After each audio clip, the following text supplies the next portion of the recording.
Hello everyone, my name is Preston Dennett and welcome to another episode of UFOs and the Paranormal. This is actually part 2 of a 2-part episode I call the Top 20 UFO Encounters in New Mexico. Last week's episode covered cases number 20 all the way to case number 11, and now we're going to do the top 10 countdown of the very best cases from New Mexico. So let's just get started because this is a big episode. And for case number 10, I chose the UFO abduction of Sgt. Charles Moody. This is considered a classic case. I like it because it's one of the first cases of an onboard UFO experience that really preceded the sort of flood of abduction reports in the 1980s. This occurred on August 13th, 1975, to Sgt. Charles Moody, a great witness. He was a United States Air Force flight mechanic who worked at Holloman Air Force Base, so a trained observer, and he had decided on August 13, 1975, to go outside and watch the Perseid meteor showers, which were very active that evening. He left his home in Alamogordo and drove outside of town to watch the meteor shower, and after seeing several shooting stars, he was shocked to see one of these apparent shooting stars swoop down, drop out of the sky in front of him, and come to a complete stop. And at this point, it landed. As Sgt. Charles Moody said in a later interview, and I quote, "I observed a dull metallic object that seemed to just drop out of the sky and start to hover with a wobbling motion approximately 100 feet in front of me." Sergeant Moody went to his car, tried to start the car, but the engine mysteriously died. The object approached closely, and Sergeant Charles Moody could hear this high-pitched whining sound coming from the craft. Looking up, he saw oddly shaped windows behind which he could see 2 or 3 human-looking forms. And as Sergeant Charles Moody says, and I quote, "At this time the high-pitched sound stopped and a feeling of numbness came over my body. The fear that I had before left me, and I felt a very peaceful calmness. The object lifted very fast. It made no sound." And after the object departed, Sergeant Moody's car started easily, and he drove home, but looking at his watch, he was shocked to see that it was now 2:45 a.m.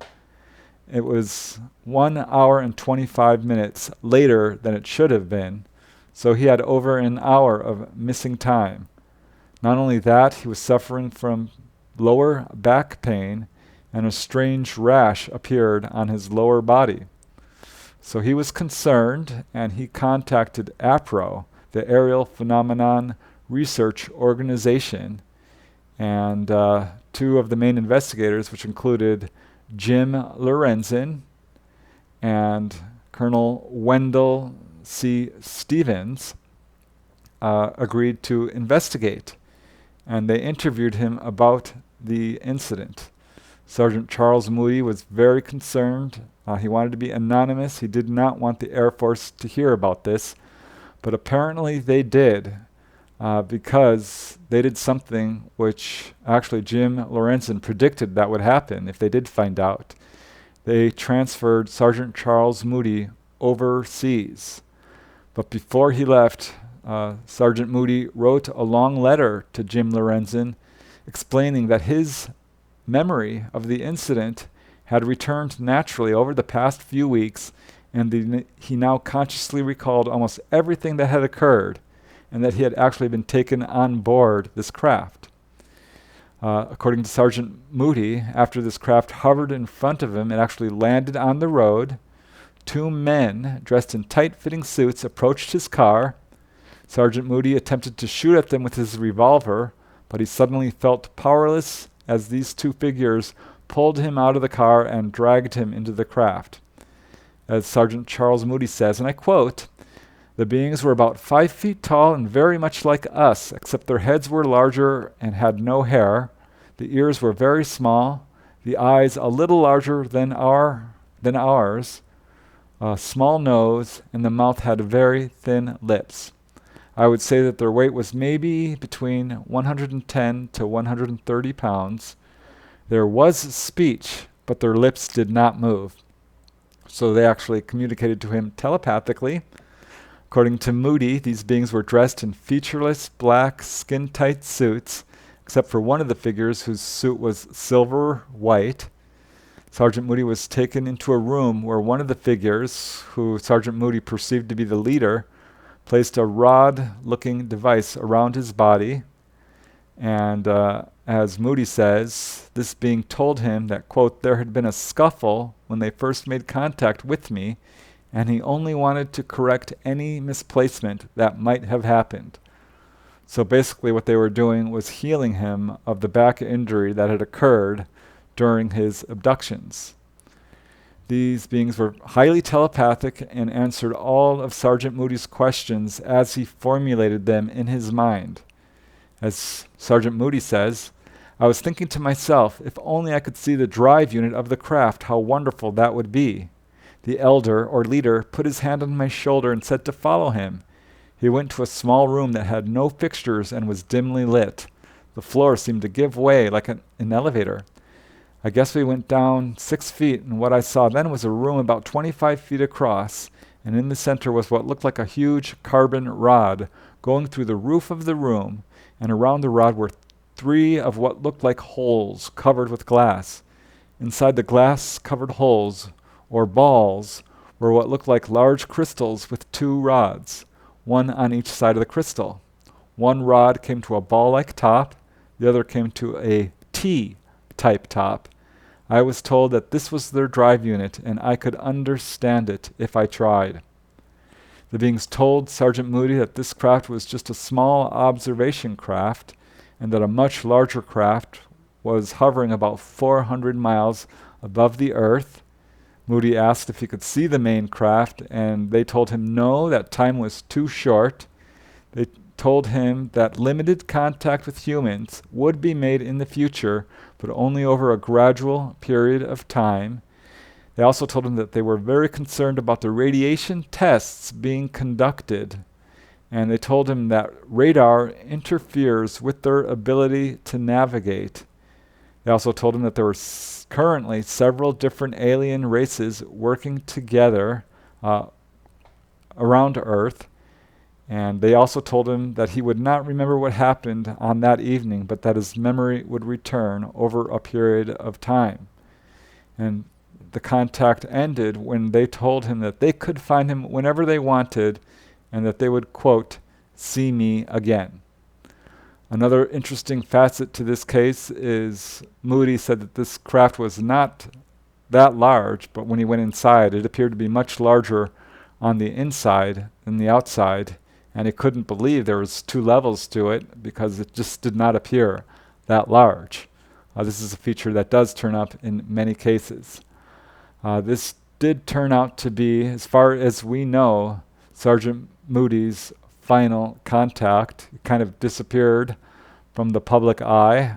To this day, no one has been able to track him down and talk to him about this case, but nevertheless, his case was published and did cause quite a bit of attention among investigators, not only Jim Cora Lorenzen, but certainly Timothy Good and Richard Hall have all looked into this case and believe it to be genuine. It's an absolutely astonishing early case that preceded the large flood of reports that would come forth in the next few decades. And that's why I wanted to include it here and gave it spot number 10 on this list. And now we move to case number 9. For case number 9, I chose the UFO Wave of November 1957. I actually did another video on this wave of sightings, which really encompassed a larger area than just New Mexico. In fact, it was largely centered in Texas, but really went all across the United States and the world. But it's such an important case, such a dramatic case, that I felt it deserved a spot on this list, so I thought I would just cover it again. And this, again, occurred in November of 1957. But the first indication of this wave occurred when Miss Ella Louise Fortune was driving by Holloman Air Force Base on October 16, 1957. Mind you, this is just 12 days after the launch of Sputnik, Earth's first artificially launched satellite. And at 1 p.m. that afternoon, Ella Fortune was driving along White Sands when she saw a large cigar-shaped white glowing object scooting across the sky, and she quickly snapped a very clear photograph of this object. And this was how it all began. But it was just a week later when a huge wave of sightings occurred. And what's amazing about these sightings is many of them involved electromagnetic interference and stopped cars across New Mexico, Texas, and many other areas. This was a clear display, a clear show of technological ability, and I think a way of letting Earthlings know what the ETs can do.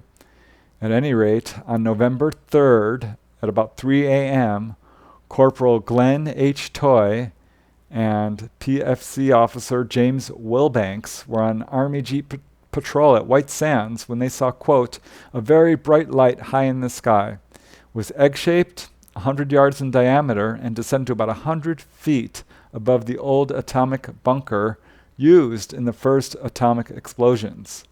And after a few moments, that light blinked out. A few minutes later, it flared up again, becoming, quote, nearly as bright as the sun. It then descended towards the ground at an angle and disappeared. And as Glenn Toy says, it looked like a completely controlled landing. A search party was sent out, but they found no landing traces.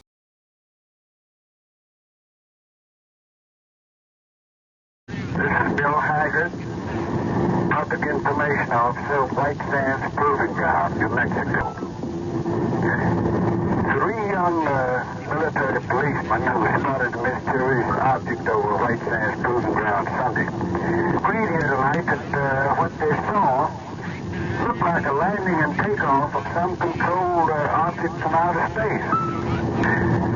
In open session here with the public information and intelligence officials, the youth pieced together a startling tale of what appeared to be movements of controlled device.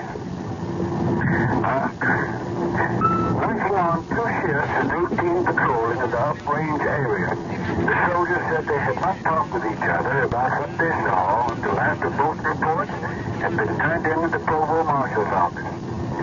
This states further that prior to their sighting of the object, they had read no newspaper accounts or heard anything about mysterious objects elsewhere. The youth emphasized that the object looked as bright as the sky, bright as the sun, rather, but it did not light the sky around it. The Corporal Glenn H. Toy, who with his buddy PFC James Wilbanks saw the object first about 3 a.m. Sunday. He told of noticing a mysterious false sky. The object came down very slowly to about 50 yards from the ground, the corporal said. It stayed up there for 3 minutes, just giving off a brilliant reddish light. Then it came to the ground fairly fast, at about a 45-degree angle, and the light went out quickly. This was about 2 or 3 miles away from me. It looked like a completely controlled landing. Wilbanks, who had been on a 3-day pass, not present at the interview. His pass had been approved some days previously. And it was just 11 hours later, at almost 2 p.m., still on November 3rd, when a test pilot was flying from Texas to Roswell, New Mexico, and landed at Holloman Air Force Base and told base operations that he had just encountered a large oblong glowing object which had passed over his aircraft. It moved so quickly it left only what appeared to be a streak of light. 4 hours later, 6 p.m., military police at White Sands made a second sighting of a brilliant vermilion-covered object about 300 feet in diameter right over the atomic range. And at the same time, a resident in Deming, New Mexico, claimed to see a strange glowing object overhead. 2 hours later, 8 p.m., November 3rd, another officer, Forrest R. Oakes, and Officer Barlow were on a two-man Army Jeep patrol at White Sands when they saw a glowing object hovering above the test base directly over the old atomic bunker. According to Forrest Oakes, this object was, quote, 200 or 300 feet long and very bright. It was 2 miles away when this object ascended at a 45-degree angle. Lights pulsated on and off. It moved slowly, sometimes stopping, but continually ascended upwards until it had the appearance of a bright star. Finally, it became a pinpoint of light. But the soldiers believed that they had witnessed a controlled landing and ascent. And here I'll just play a short portion of audio tape in which they describe this sighting. The other two MPs, Specialist Third Class Richard Oakes and Specialist Third Class Henry Barlow, spotted what appeared to be the same object some 17 hours later, about 8 p.m. Sunday, when they were on patrol together in the Jeep. They say they first noticed the object hovering motionless about 50 yards from the ground, and then saw it rise slowly into the sky and stop again. It got so far up finally that it looked like a star, said Oakes. Then all of a sudden we didn't see it anymore. I know it couldn't have been an aircraft, said Barlow, because it remained motionless for several minutes. The second patrol also saw the object from about 2 miles in about the same area. The patrols possibly were about a mile apart. The terrain at the northern end of the northern tip of the range, 90 miles north of White Sands Proving Ground headquarters, is near the bunkers used in the first atomic bomb explosion in 1945. The terrain is flat desert land. It's possible to see clearly for several miles. I think that covers it. You just heard a report by the Public Information Officer at White Sands, New Mexico, on a sighting by 2 soldiers on Sunday morning of an unidentified flying object. It was around the same time of this same sighting when another guy was driving through Roswell. He saw a UFO. His car lights dimmed and then went out. But it was the next day, November 4th, 1957, at 1:10 p.m., that a very famous incident occurred. And this is when the military started to get really concerned, because all of these car stalling incidents, this appeared to be something that hadn't happened before, certainly not to this magnitude. And on that afternoon, 1:10 p.m., November 4th, 1957, James Stokes, who was a good witness, he worked at Holloman Air Force Base. He was a high-altitude missile engineer and a Navy veteran, and he was driving along the proving grounds when his car radio failed. Seconds later, his engine stalled, he rolled to a stop, and 10 other cars next to him all failed. Some of the drivers got outside of their car and were pointing and looking at this object to the northeast. At this point, James Stokes looked up and saw a glowing, pearlescent, egg-shaped object of huge proportions. He estimates 300 to 500 feet, and it had no visible portholes or external features, but it started performing incredible maneuvers. It passed overhead twice, sending down a strong wave of heat, performed several dives and sharp turns before darting off at, he estimates, 2,500 miles per hour. And as he says, and I'll just quote him directly, "I saw a brilliant egg-shaped object making a shallow dive across the sky, then it turned and made a pass at the highway and crossed it not more than 2 miles ahead. Then it moved away towards White Sands Proving Grounds, and as it passed, I could feel a kind of heat wave, like radiation from a giant sun lamp. There was no sound and no visible portholes. When I got back to my car and checked the engine, I found it intact, but the battery was steaming. Another witness, Alan Baker, who also worked at White Sands Proving Grounds, and Mr. Duncan, a resident of Las Cruces, said that when the object appeared, he was able to take photographs of it with his camera. And as it maneuvered, the low-level clouds would dissipate. And after the object departed, all the vehicles started up normally, and they left the scene. It was then that Sergeant James Stokes discovered that his face had been sunburned by the object. This was what provided the inspiration for the scene in Close Encounters of the Third Kind when Richard Dreyfuss was burned by a UFO, got a sunburn. And Sergeant James Stokes reported his sighting to his military superior at Holloman Air Force Base, who told him that it was all right to go public if he wanted. He was given a physical examination by base doctors, and later did provide an interview to Coral and Jim Lorenzen, but he's now seemed reticent to discuss his sighting and suggested that he perhaps saw, quote, some kind of atmospheric phenomena. Coral and Jim Lorenzen believed by this point he had been pressured by his superiors to cover up what happened. As Coral Lorenzen says, it was generally agreed that later Stokes had changed his story somewhat after his interview with military authorities. They met with him again 2 months after the incident. By this point, his case had been widely printed in newspapers and in some cases had been viciously attacked as a hoax. And James Stokes was really upset by the accusations of a hoax and said that if he ever again saw anything out of the ordinary, he wouldn't tell anyone.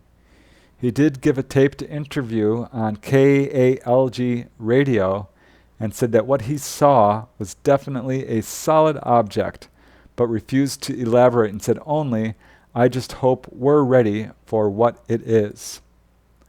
Interestingly, Air Force Public Information Officer Lieutenant Colonel John McCurdy did reveal that he questioned Stokes extensively and was convinced that James Stokes had in fact had a genuine sighting.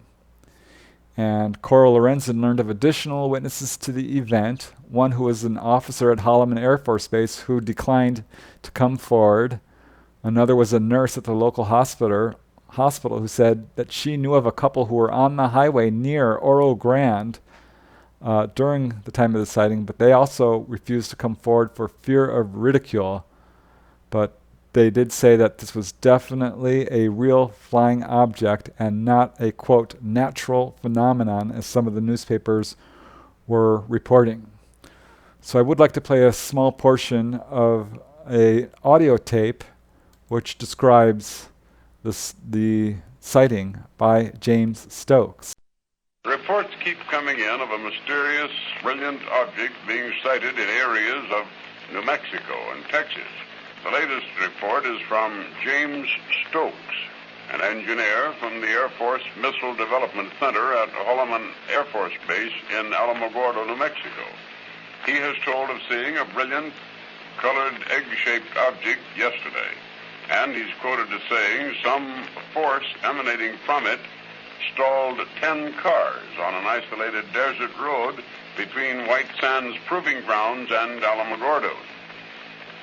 Stokes also told Terry Clark, the news director of a radio station in Alamogordo, that as the object passed in a shallow dive across the sky, he could feel a kind of a heat wave, like radiation from a giant sun lamp. But he said he heard no sound. Earlier reports in recent days told of a big ball of fire spotted over much of West Texas. The Air Force is investigating. And now the news from the United States. The Air Force apparently is convinced that an electronics engineer actually saw an unidentified flying object over the New Mexico desert. The engineer, who works at the Air Force's White Sands Missile Proving Grounds, said the egg-shaped object with rings around it was spotted at the same time as his car, and 10 others were mysteriously stalled Monday. A spokesman said the Air Force is trying to locate other motorists whose cars are said by Stokes to have stalled. So it was just 6 hours later when, on November 4th, there was another sighting. Miss Van Fleet observed a gold-colored object larger than the full moon hovering over the sky. A few hours later, 10:45 p.m., Kirtland Air Force Base tracked what appears to be the same object on radar.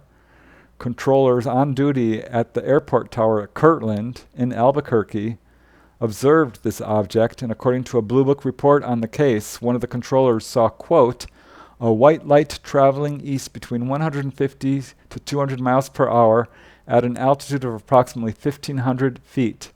The controller called the radar station, which confirmed that the object was on radar and that this object moved across the east end of runway 26 in a southwesterly direction and began a steep descent. And one of the controllers was actually able to observe this object through binoculars and said that it was shaped like an, quote, automobile on end. This case, of course, did reach the attention of Project Blue Book officers, and as the report on this case reads, this was estimated to be 15 to 18 feet high. One white light was observed at the lower side of the object.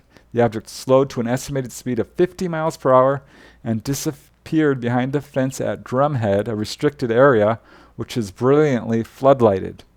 This is approximately 1/2 mile from the control tower, and at this point the object reappeared, moving eastward at an altitude of 200 to 300 feet, and one of the controllers now wondered if this might be a helicopter in distress. And according to the Blue Book report on this particular sighting, and I quote, although completely cooperative and willing to answer any questions, both sources appeared to be slightly embarrassed that they could not identify or offer an explanation of the object, which they are unshakably convinced they saw. And meanwhile, unknown to either of the controllers, the radar operator was also watching this object as it slowed down, reversed course, and orbited over Kirtland Air Force Base.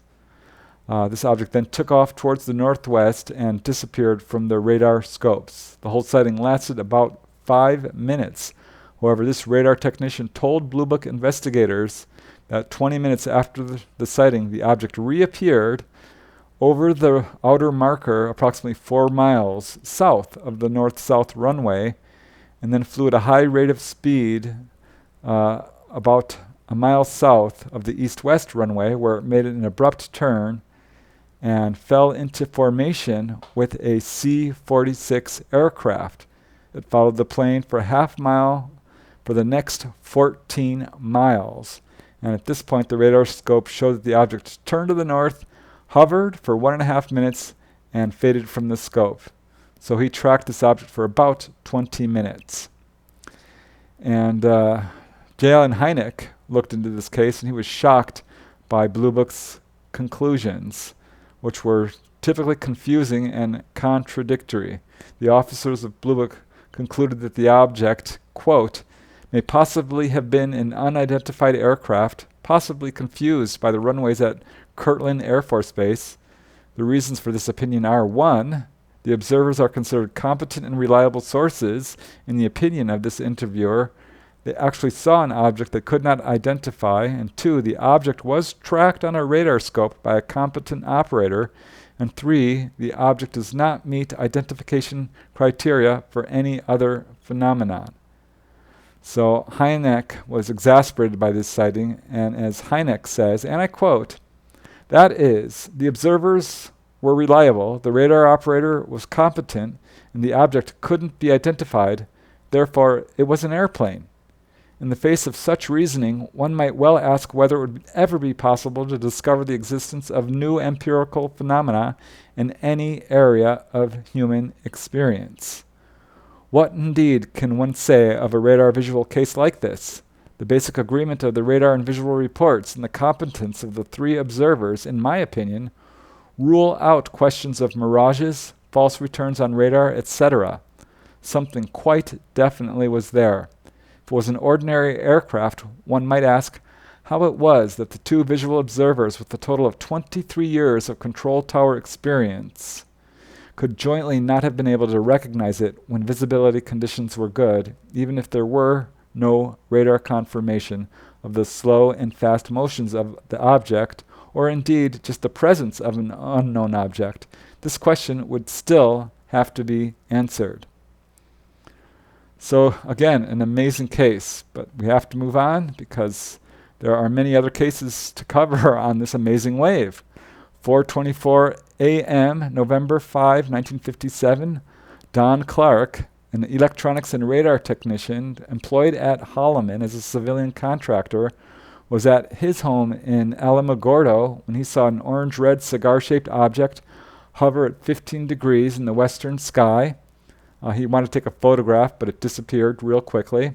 5 minutes later, Lyman Brown Jr. was in his home in Alamogordo, and he saw apparently the same object as it darted off over the Sacramento mountains. 15 minutes later, 7:45 p.m., a bus driver by the name of Delbert Boyd observed a mysterious light southwest of Albuquerque. November 5th, 8:30 p.m., a gentleman in Hobbs, New Mexico, said his car engine and headlights failed when a UFO swooped down over his car. Another vehicle reported the same thing. Next day, November 6th, there was a car stalling incident which occurred to 2 witnesses.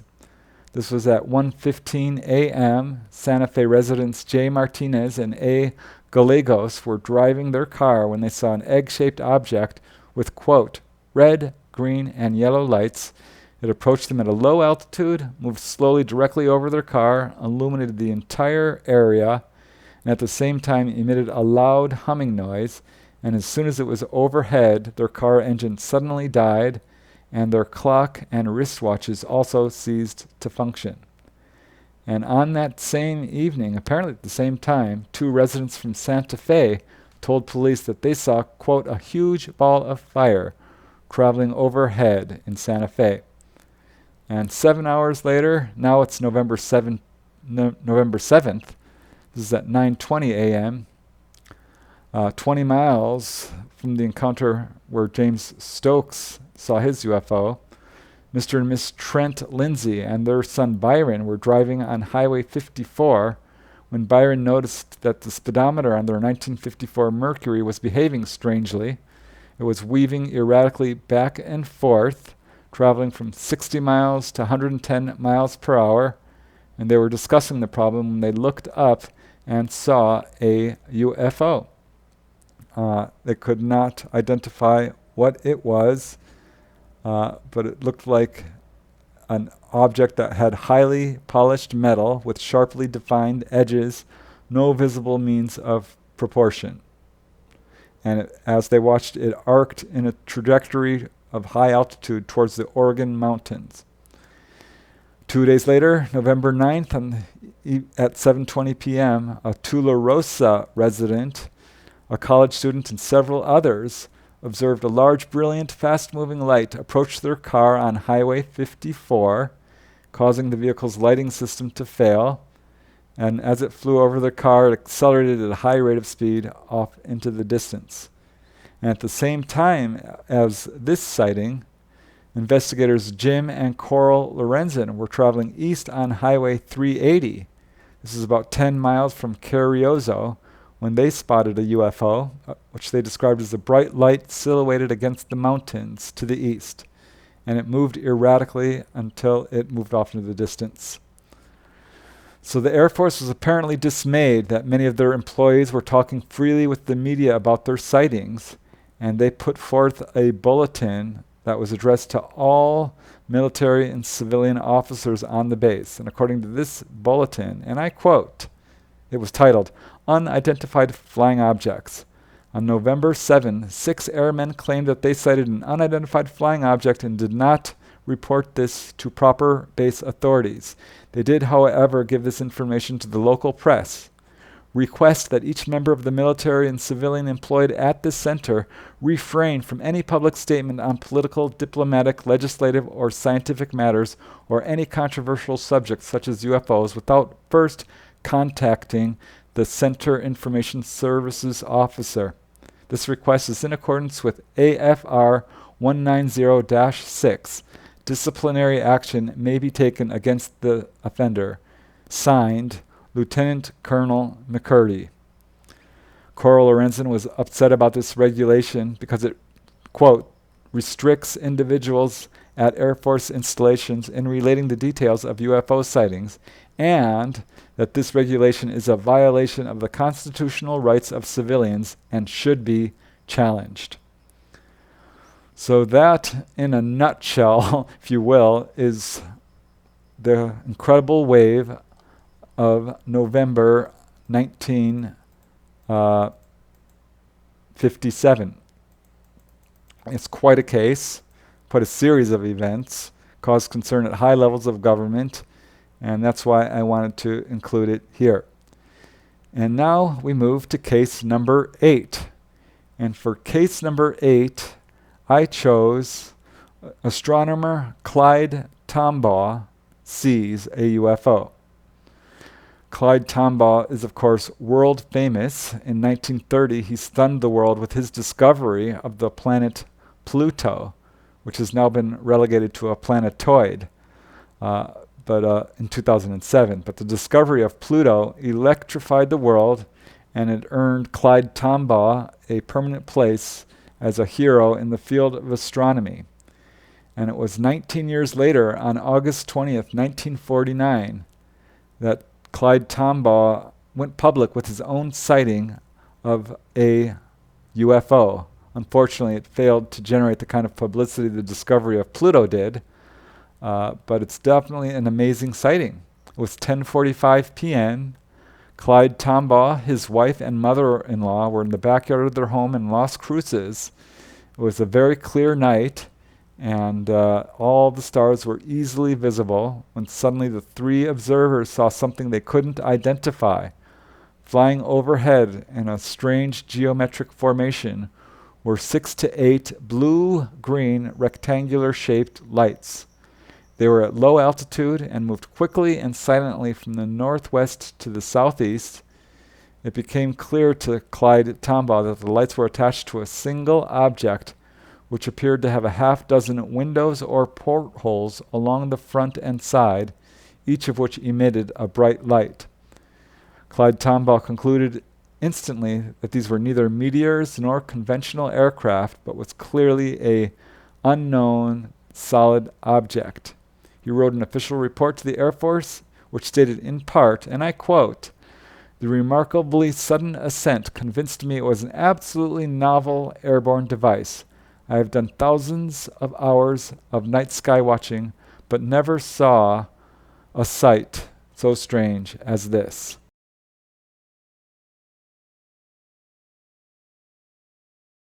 Well, of the three different types of objects that I have seen, I would say the most extraordinary one was one I saw in 1949 in August in Las Cruces from my backyard. On that particular evening, my wife and her mother and I were enjoying the cool air, and I was admiring the beautiful transparent sky with the stars, and I happened to be looking overhead, and suddenly I spied a strange group of lights moving. And I said, look. And they saw it immediately, and then I would say they were visible for about 3 seconds of time, and they disappeared at a height of about 35 degrees above the southeastern horizon. No sound, and they seemed to kind of pale out. The rectangles of feeble light seemed to foreshorten into slits. And I've never seen anything like it before or since, and I'm very much puzzled as to what the thing was. He also wrote a report to NICAP, the National Investigative Committee for Aerial Phenomena, which said, and I quote, "As I have said before, I was so unprepared for such a strange sight that I was really petrified with astonishment. Consequently, some of the details I might have noted were missed." Clyde was always very vocal about this sighting, and on February 13, 1954, he gave a talk to the Astronomical Society at Las Cruces, surprising the audience by predicting that he believed there would be an increase in UFO sightings. 3 years later, he wrote a letter to researcher Leonard Stringfield in which he revealed that this was not his only sighting, and that he had in fact seen, quote, 3 objects within the past 7 years which defied any explanation of known phenomenon, such as Venus, atmospheric optics, meteors, or planes. He wrote that he had also seen, on other occasions, unexplained green fireballs over New Mexico, and he closed his letter saying, and I quote, "I think that several reputable scientists are being unscientific in refusing to entertain the possibility of extraterrestrial origin and nature." So yes, astronomers do see UFOs, as we have seen. Robert Shaldak and Clyde Tombaugh both made this list here. It's quite an amazing sighting and deserves to be much more well known. And now we move to case number 7. And for case number 7, I chose a cluster of cases, a phenomena we now know as cattle mutilations. New Mexico has been particularly hard hit by cattle mutilations, and there's no way I can cover the entirety of the events in a video of this size. So I'm just going to briefly go through, as briefly as I can, some of these amazing cases. This phenomena really got a lot of publicity in the mid-1970s when Linda Moulton Howe's award-winning documentary film, A Strange Harvest, which was actually from 1980, was really the first in-depth look at this mystery. Years later, we're still no closer to solving it. It first appeared primarily in New Mexico and Colorado, which is not surprising considering that these states are the leaders in cattle farming. And many, many researchers have looked into this. However, and it does involve many different species of animals, though it does appear that cattle are the primary target. And in a typical case, a cow or a bull is found dead with eyes, tongue, rectum, and sex organs removed, apparently surgically with a laser-like object, and no blood is spilled on the scene. Typically, there is no evidence of any struggle, and predators will not approach the carcass. In some cases, mutilations are directly associated with UFO activity. In many others, they are associated with unmarked black helicopters, leading to a lot of speculation that our own government is responsible. As researcher Lawrence Fawcett and Barry Greenwood, authors of the UFO Cover-up, also titled Clear Intent, they write, quote, "The connection between helicopters, UFOs, and mutilations is becoming more distinct. But what is the ultimate purpose behind this seemingly incongruous association? Skeptics say that this is predators, natural causes, satanic cult activity. This is ridiculous. It no way accounts for the many, many cases. But New Mexico is one of the hardest hit areas, and it escalated to the point where these types of events could no longer be ignored. In the year of 1975, there were dozens of these cases. One occurred on October 21st when residents of Union County observed 5 unmarked helicopters buzzing a herd of cattle at the Kennan Ranch near Seneca. And on November 2nd, 1975, residents of 2 ranches in Quay County watched a helicopter flashing colored lights and sending down beams of white light to the ground. And over the next 2 weeks, 30 unidentified helicopters were seen over Union and Quay counties, at which time 4 cattle mutilations were reported. The FAA started to receive a flood of complaints, and they launched an official investigation. However, the results of this investigation were never revealed, and the FAA has subsequently denied the existence of any such investigation. Around the same time, the New Mexico Livestock Board investigated the mutilations, and they concluded that it was possible involvement of clandestine satanic groups. But the 70s is when this really escalated. May 13th, 1976, a mutilated cow was found near Pot Mountain. On June 13th, a state police officer from Dulce, Gabe Valdez, was called to the scene of another mutilation, and he soon became one of the lead investigators, because within a year he was called to investigate more than 30 similar cases in the Dulce area, and he became an expert. In 1978, he was informed that some mutilated cows were being marked by an unknown substance which would fluoresce under ultraviolet light, a black light.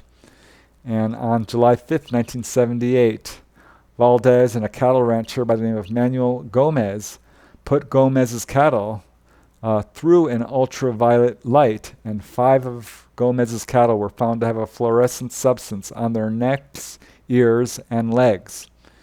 And they had this substance analyzed, and it showed a high proportion of magnesium and potassium levels, 70 times above normal. So this was an ongoing phenomena from 1975 to 1980. Gomez lost over 50 head of cattle, the most recorded on any single ranch. But many ranches suffered badly.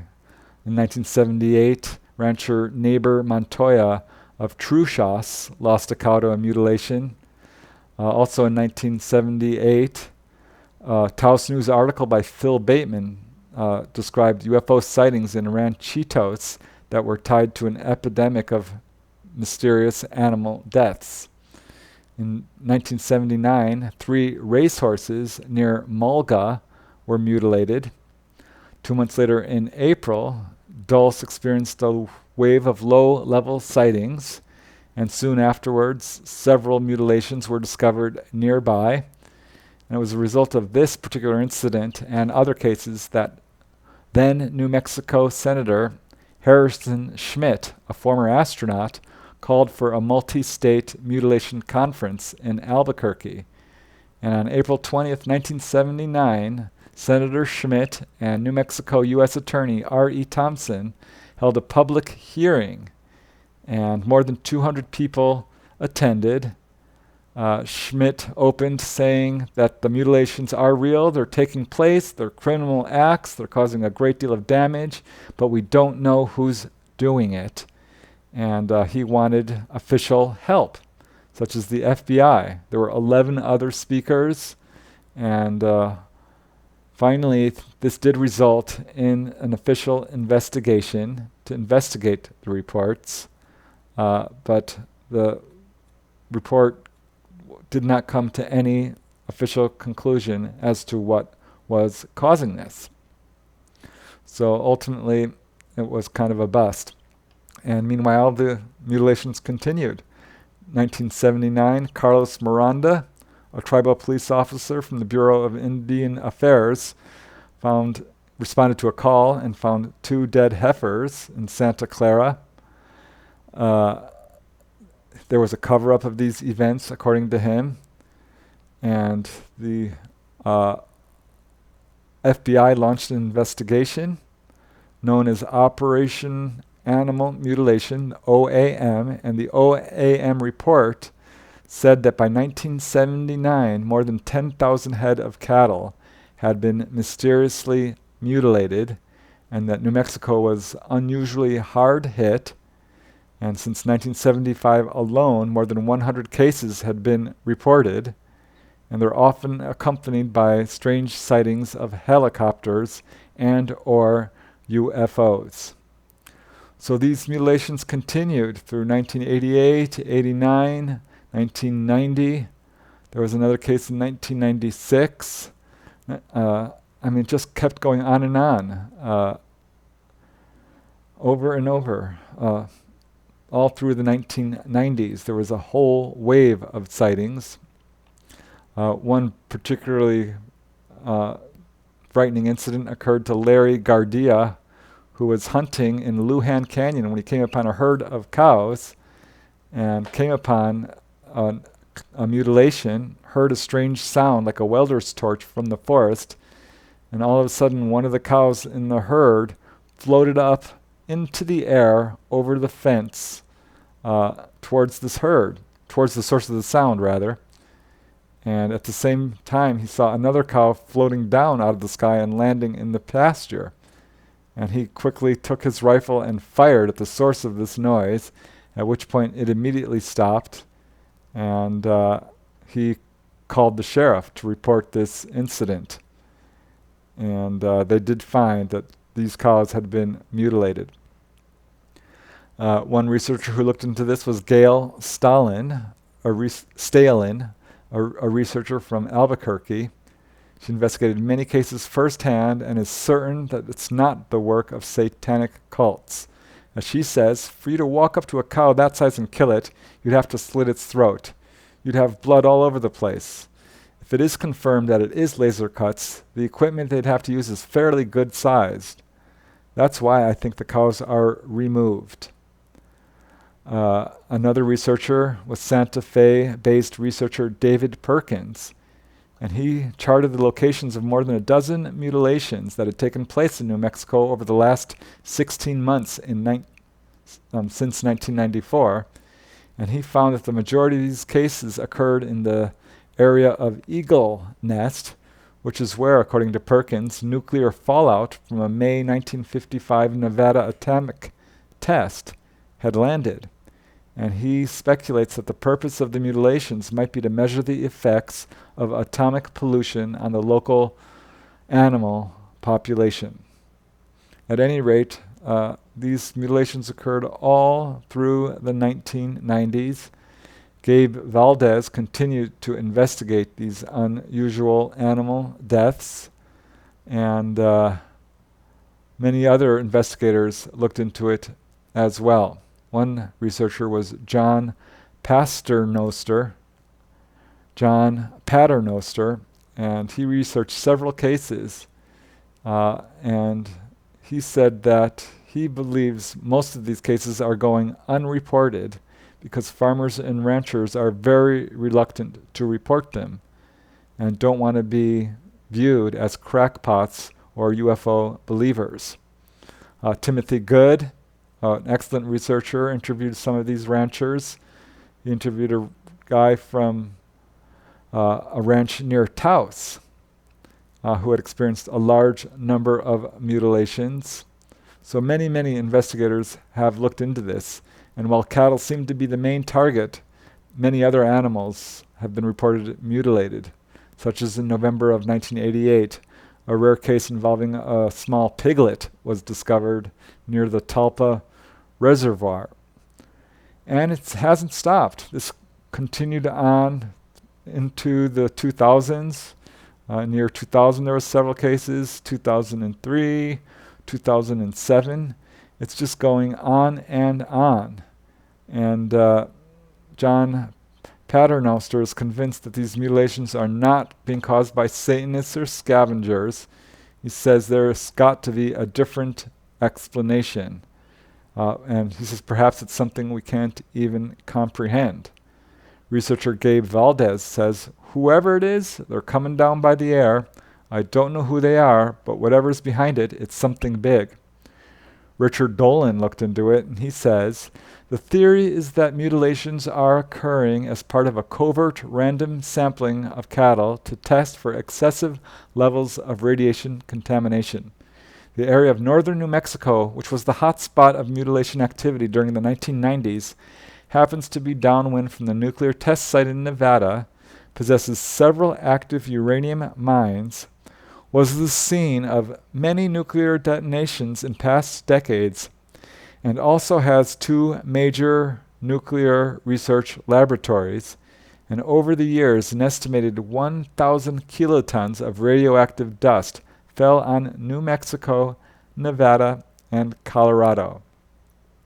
And researcher David Perkins agrees. He says when mutilations first became popularized in the late 1970s, he conducted a statistical study and found that many of these were downwind of nuclear power plants, nuclear weapons labs, nuclear test sites, and military bases, and that others were reported near uranium mining operations, such as in Grant and Hidalgo counties, and near the site of underground nuclear detonations in the 1960s. He's also discovered that mutilation events formed a tight ring around Los Alamos National Labs, including Sandoval, Santa Fe, and Rio Arriba counties. He isn't sure who is responsible. As he says, "My theory is that the government doesn't know any more than us." But he thinks that they might know some, and he's now leaning towards military. As he says, "Right now, I'm leaning toward the military secret operation theory. I see all kinds of lights zooming around here, but I don't know what they are." Lawrence Fawcett and Barry Greenwood agree. They say it may take some time before the pieces fall together, but ultimately we believe that the government will have to admit to deep involvement in this aspect of the, quote, UFO mystery. So yeah, the animal mutilations is definitely a huge problem. It's still ongoing. It doesn't receive as much publicity as it used to, but it's definitely one of the big events that is still taking place in New Mexico, and that's why I wanted to include it on this list. And now we get to case number 6, which I chose Project Twinkle. And this is a series of mysterious green fireballs that descended on a particular area of New Mexico throughout 1948 and 1949. These are enormous green fireballs, like meteorites, which showered down on the landscape and in a few cases actually struck the earth. However, in every single case, there was no physical evidence that could be found of their existence. They were first assumed to be natural meteorological phenomena, but as their numbers increased, it became clear that these were not normal fireballs. First of all, they were bright green, they were far too numerous, they were totally silent, they left no evidence of their passing, and while meteors, unlike meteors, these things often traveled in a nearly horizontal path at an altitude of 40,000 to 60,000 feet. And there was also the question of why they never appeared before 1948 and seemed centered almost exclusively over New Mexico.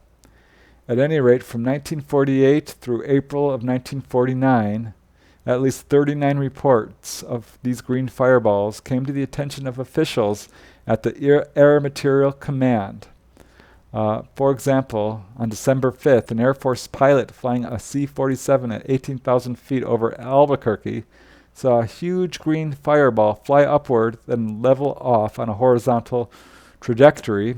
And 7 minutes later, another pilot saw an orange fireball approach in a horizontal trajectory.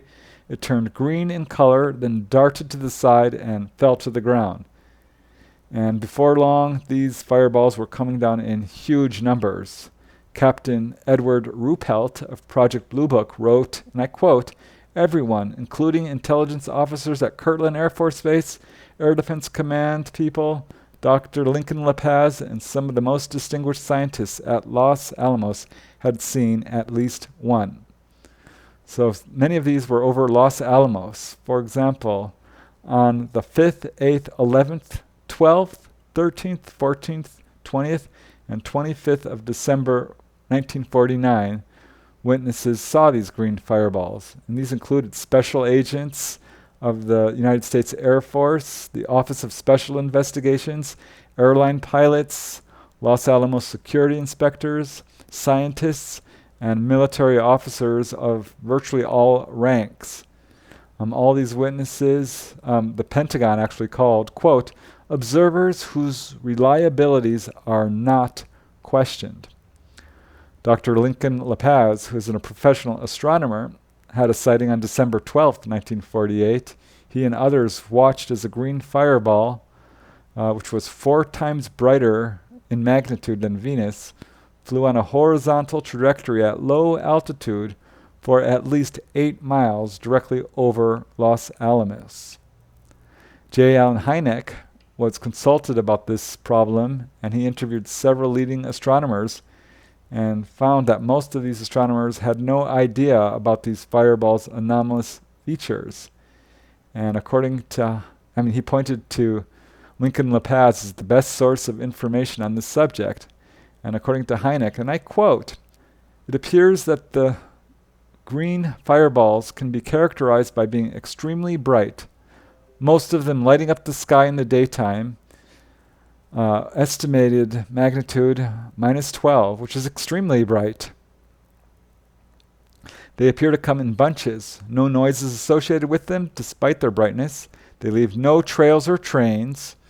If these data are correct, that is, if this many objects are actually seen, all extremely bright, all having this particular green color, all exhibiting no noise, all showing a preferential direction, all being homogeneous in light intensity, all snapping out very quickly, and all leaving no trails, then we can say with assurance that these were not astronomical objects. In the first place, any object as bright as this should have been reported from all over the world. If the Earth in its orbit encountered, for some strange reason, a group of large meteors, there is no reason that they should all show up in New Mexico. If the data as reported by La Paz are correct, then we do have a strange phenomena here indeed.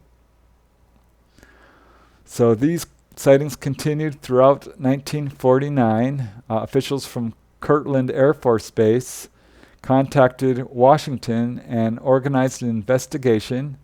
Lincoln La Paz triangulated the path of these objects, estimated their speed at anywhere between 25,000 to 50,000 miles per hour. There was no reports of any sonic boom, and he assured the AFOSI, Office of Special Investigations, that the objects were, quote, surely artificial. And these weren't always green. Some of these fireballs were different colors, red, yellow, orange. On one occasion, a fireball approached within 500 feet of an airport, dropped to an elevation of 200 feet, and then explode with a shower of reddish spray. According to Donald Kehoe, famed UFO researcher, it was feared that this might be some kind of gas, but it caused no ill effects.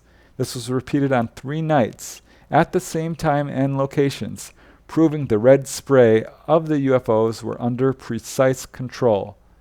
The incidents were confirmed in the Air Force Project Grudge report, which is the precursor of Project Blue Book, but had no opinions as to the purpose. But by this time, of course, Air Force officials were becoming increasingly concerned. These objects were appearing over sensitive atomic installations like Los Alamos, Sandia Labs, Kirtland Air Force Base. And on February 16th, 1949, a secret meeting with Dr. Edward Teller, the primary inventor of the atomic bomb, and Dr. Lincoln La Paz, who was the director of the Institute of Meteorotics at the University of New Mexico. This meeting was held at Los Alamos Scientific Labs to study the phenomena, and after studying the reports, they concluded that these fireballs were artificial constructions, perhaps some sort of controlled missiles, but he was absolutely opposed to the meteor theory. Astronomer Clyde Tombaugh agreed with Lincoln La Paz and said that these were not meteors. At this point, the Air Force Office of Special Investigations at Kirtland Air Force Base issued a list of fireball reports to Air Force headquarters, which gave the common characteristics of these sightings, which included green color, green-white, bright green, yellow-green, or blue-green, horizontal path with sometimes minor variation, speed less than that of a meteor but more than any other type of known aircraft, no sound associated with observation, and no persistent trail or dust cloud.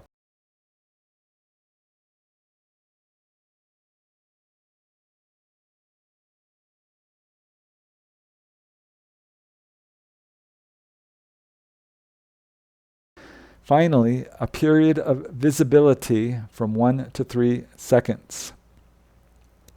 And it was in August of 1949 that Kirtland Air Force Base finally got the investigation they had been asking for, and the United States Air Force created a special study we now know as Project Twinkle.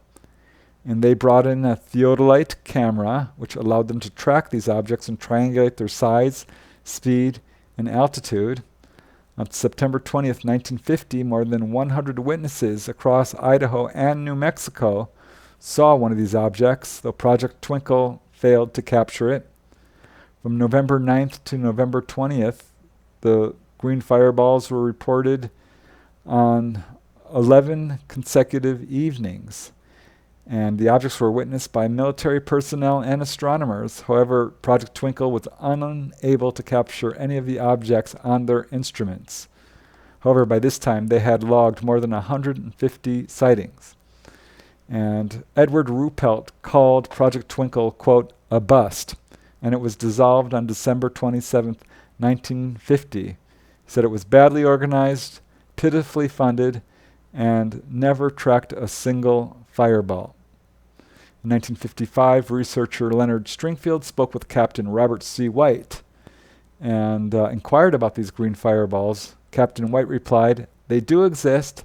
That's why thousands of dollars were spent on investigating them. The project files have never been declassified. The Air Force thinks the fireballs are astronomical phenomena." Stringfield, of course, disagreed and quoted Dr. La Paz, who said, "They are not any kind of meteor I have ever heard of," and said simply, "We cannot explain them." So these continued to appear all throughout the 1950s, but by the end of the decade, they slowed down. Scientists did find unusually high levels of copper in the atmosphere where these green fireballs were, and speculated perhaps this was an unknown cloud of asteroids, but this failed to explain why New Mexico was the only location where these were being seen. And there was at least one contactee who was told that these fireballs were intentionally generated by the ETs and sent to this area in order to reverse the atmospheric damage that atomic testing had caused. So every now and then, these fireballs continued to appear, and eventually they stopped. By the late 1950s, it was pretty much over. But this wave of green fireballs has never been explained, despite the existence of Project Twinkle, and remains a unique and fascinating era of UFO history over New Mexico, and that's why I wanted to include it here. And now we get to the top 5 cases. And for case number 5, I chose the invasion of White Sands Air Force Base. And this really began on May 15, 1947, when a V-2 rocket was launched at White Sands. It went 40 miles high when suddenly another target appeared. The V-2 veered off its path and crashed in 2 minutes. And a team headed by Lieutenant Colonel Harold R. Turner, the commanding officer, told intelligence investigators that the missiles crashed because of this UFO. And the Office of Scientific Research and Development had a board of highly placed scientists put together to study it, and it was headed by Vannevar Bush, who, as we now know, is part of MJ-12. It was just a short time later, 1 month later, June 29th, 1947, 3 naval scientists, Dr. Zone, Curtis Rockwood, and John Koch, prepared for a test involving a captured German V-2 rocket, and they saw a silver disc. Dr. Zone reported it to Army intelligence and told them it was not a balloon. From this point on, White Sands was visited constantly. April 6, 1949, scientists observed several objects over the base using a theodolite. This is again a telescope with a protractor. It rotates vertically and horizontally and is used for rocket launches. 2 weeks later, April 24th, 1949, another UFO was observed using a theodolite. At the time, they were launching a skyhook weather balloon when this UFO showed up. Commander Robert McLaughlin of the base was supervising. Charles B. Moore was watching this balloon when he noticed the theodolite operator wasn't observing the balloon anymore and began berating him, but the operator said, "But I've got it right here." So Charles B. Moore took over the theodolite and observed the UFO for about 60 seconds and estimates it was 40 feet wide, 100 feet long, with solid edges and moving at about 2,200 miles per hour. Project Blue Book was called in, including J. Allen Hynek. And as J. Allen Hynek says, Charles Moore was disgusted with the Air Force's and my lack of attention to this sighting. Who can blame him? It was typical of the Air Force's practice of spending a great deal of overkill effort pinning down cases for which there seemed to me an immediate logical explanation in sight and devoting only modest follow-up to a case that was truly baffling. Nevertheless, they labeled this case unexplained. It caused waves in high circles, and Dr. Vannevar Bush's group came to investigate. It was leaked to newspapers, which the Air Force seemed to be more concerned about than the study of the objects itself. And it was then that Commander Robert McLaughlin actually went public. And as he says, flying discs have nothing to do with any experiments carried on by American scientists, or for that matter by anyone on Earth. If these things are real, they come from another planet, where creatures are far ahead of us in science. I have heard it said that they are spaceships from Mars, which have been attracted to the Earth by our atomic bomb explosions, and fascinated by what they saw have continued to keep an eye on us. He told True magazine, I am convinced it was a flying saucer, and further, that these discs are space aliens from another planet operated by animate, intelligent beings. So he just went right out and said it. They're aliens. And the sightings just continued. On April 27, 1949, four U.S. Army personnel were stationed near Los Alamos when they observed a tiny object described as a 4-inch diameter light with a metallic cone attached to the rear fly directly towards them.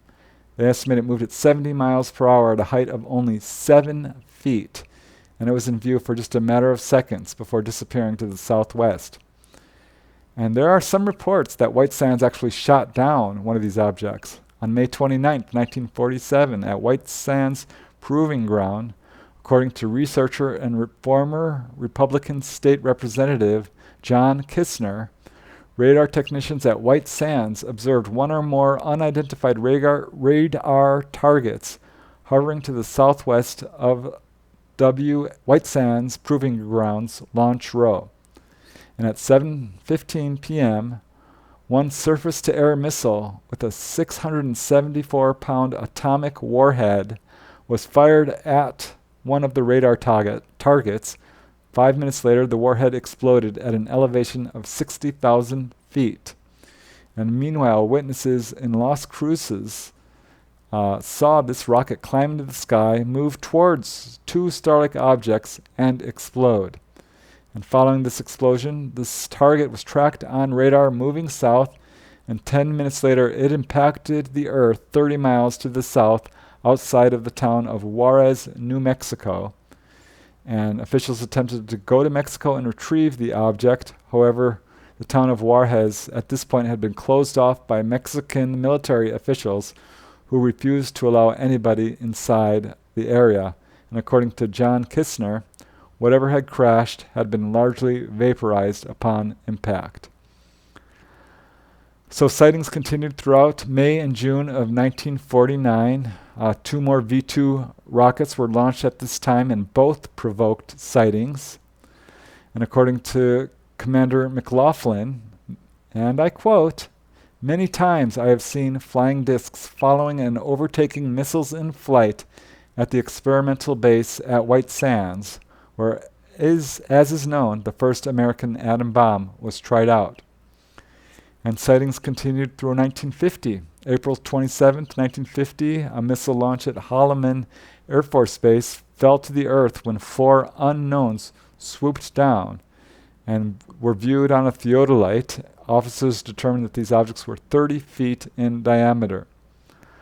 On May 29, 1950, officers at White Sand tracked another unknown object at two separate theodolite stations and actually took camera footage of the object.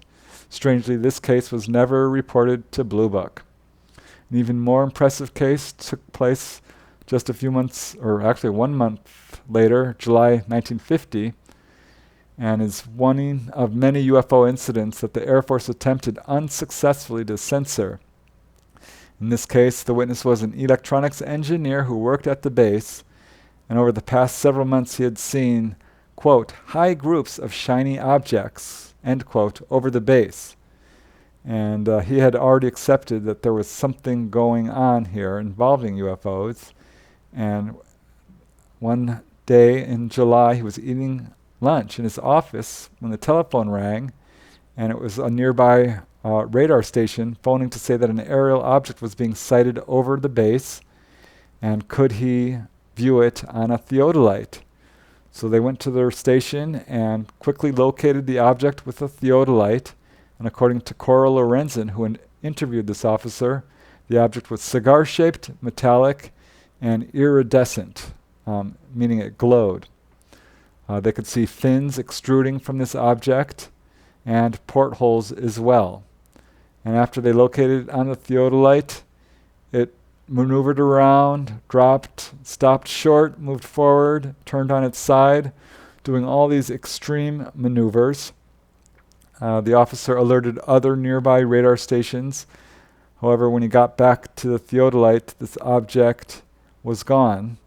They turned over the film they had taken, and 2 days later they were called in by an unidentified lieutenant, and were basically told not to talk about it. According to Cora Lorenzen, they were asked over and over again if they had taken pictures and to describe over and over the object they had observed. The two men were asked if they could identify the film of the object they had photographed. One of the men became quite angry about the questioning, telling the officer that he had seen what he had reported, had photographed the object, and was convinced the object was some sort of vehicle from outer space. And he was shown a film of 14 frames on a projector, and these frames showed a blurred ellipsoid with a dark center, but no details, and they were told by their superiors to, quote, forget the whole incident. So another incident occurred in 1951, when July 14th, when a fast-moving object was seen again over White Sands. It was hovering near a B-29, caught on radar, observed visually through binoculars, and was photographed at about 200 feet of elevation on a 35 millimeter moving camera, which showed this object clearly. And there was other reports of UFO crashes. According to researcher Todd Zetchell, an anonymous Army helicopter pilot was an aide to an Air Force general who told him that a crashed saucer of an ovoid shape, about 18 by 30 feet, was recovered along with four 4-foot tall bodies, and it was retrieved near White Sands in 1953, then shipped off to Langley. And according to the witness, this craft was found in near perfect condition with the doors open, though all the occupants were dead. They were reportedly hairless, but otherwise looked very much human looking. And in 1977, researcher Richard Hall spoke with the lieutenant colonel who confirmed this incident and said that he had actually seen the 4 bodies at Langley Air Force Base and was told that they were recovered from a crash in 1953 near White Sands. So many, many cases. I mean, I can go on and on. There was a case in 1956 in September when numerous witnesses observed a disc-shaped object with a dome on top land on the highway within the White Sands Proving Grounds, just 12 miles east of Holloman Air Force Base, right alongside Highway 70. And as it landed, the engines of all the cars rolled to a stop. And other witnesses on the base also observed this object. And the people on the base, personnel who observed this object, were all brought together in a hangar and sworn to secrecy, and this order came not from the Air Force but from the CIA, who told him that the origin of the UFOs was unknown. There was another landing on November 3rd, 1957. This was, of course, during that huge wave of sightings. I also already covered that. But many, many other sightings. May 15th, 1964, 2 UFOs were tracked on surveillance radar and on the radars of other stations. And these objects performed very precise maneuvers. They were described as brown-colored and football-shaped and were flying so low that they actually disappeared behind the site of buildings. Researcher Frank Edwards says that in May of 1965, officials at Holloman Air Force Base, which guards White Sands Missile Range, reported that their radar had tracked UFOs for 2 days. June of 1967, Edward Beatty, an engineer with 850 rocket launches, was overseeing a launch at White Sands when one of the officers saw an object circling over the launch pad. And as Edward Beatty says, we saw the rocket rising from the launch pad, and the 1/4-inch disc was pacing alongside the rocket, going straight up. All of us saw this, and I know we did not possess an aircraft at that time that could fly straight up and pace that rocket. I can't explain it. Ralph and Judy Bloom looked into this activity, and they heard from an officer that there was graffiti written on the wall of bathroom wall at White Sands, which said, and I quote, "I saw a disc up in the air, a silver disc that wasn't there. 2 more weren't there again today. Oh, how I wish they'd go away." So this continues all the way to modern times. I mean, on July 7th, 1997, a gentleman was driving his car along White Sands Missile Range, had just reached the curve at Launch Complex 32 when he saw an orange ball of fire floating alongside the mountain, and as it got closer, this object suddenly turned white, turned directly towards him, and approached until it was less than a block away, and then it began to descend, came within 15 feet of the ground. He said it was about the size of a VW Beetle, shaped like a kind of a light bulb. It stopped in mid-air and stayed still in one place. It was extremely bright, and as he was watching it, it suddenly became extinguished. A few moments later, it lit up again. He flashed his headlights at it, and the object reacted by moving slowly away. It joined 2 other identical-looking objects, and then all 3 lights moved off and disappeared. So yeah, White Sands is a UFO magnet, and the complex of events that have happened there unrival any other Air Force base, except for perhaps Edwards maybe, or Area 51. It's definitely an area that is known for high levels of UFO activity, and that's why I wanted to include it on this list. And now we're at the top 4. And for case number 4, I chose the Aztec UFO Crash. This is perhaps one of the most controversial UFO crashes. It's been summarily dismissed by many researchers as a hoax unintentionally perpetrated by UFO author Frank Scully, who was the first to mention UFO crashes in his book Inside the Flying Saucers.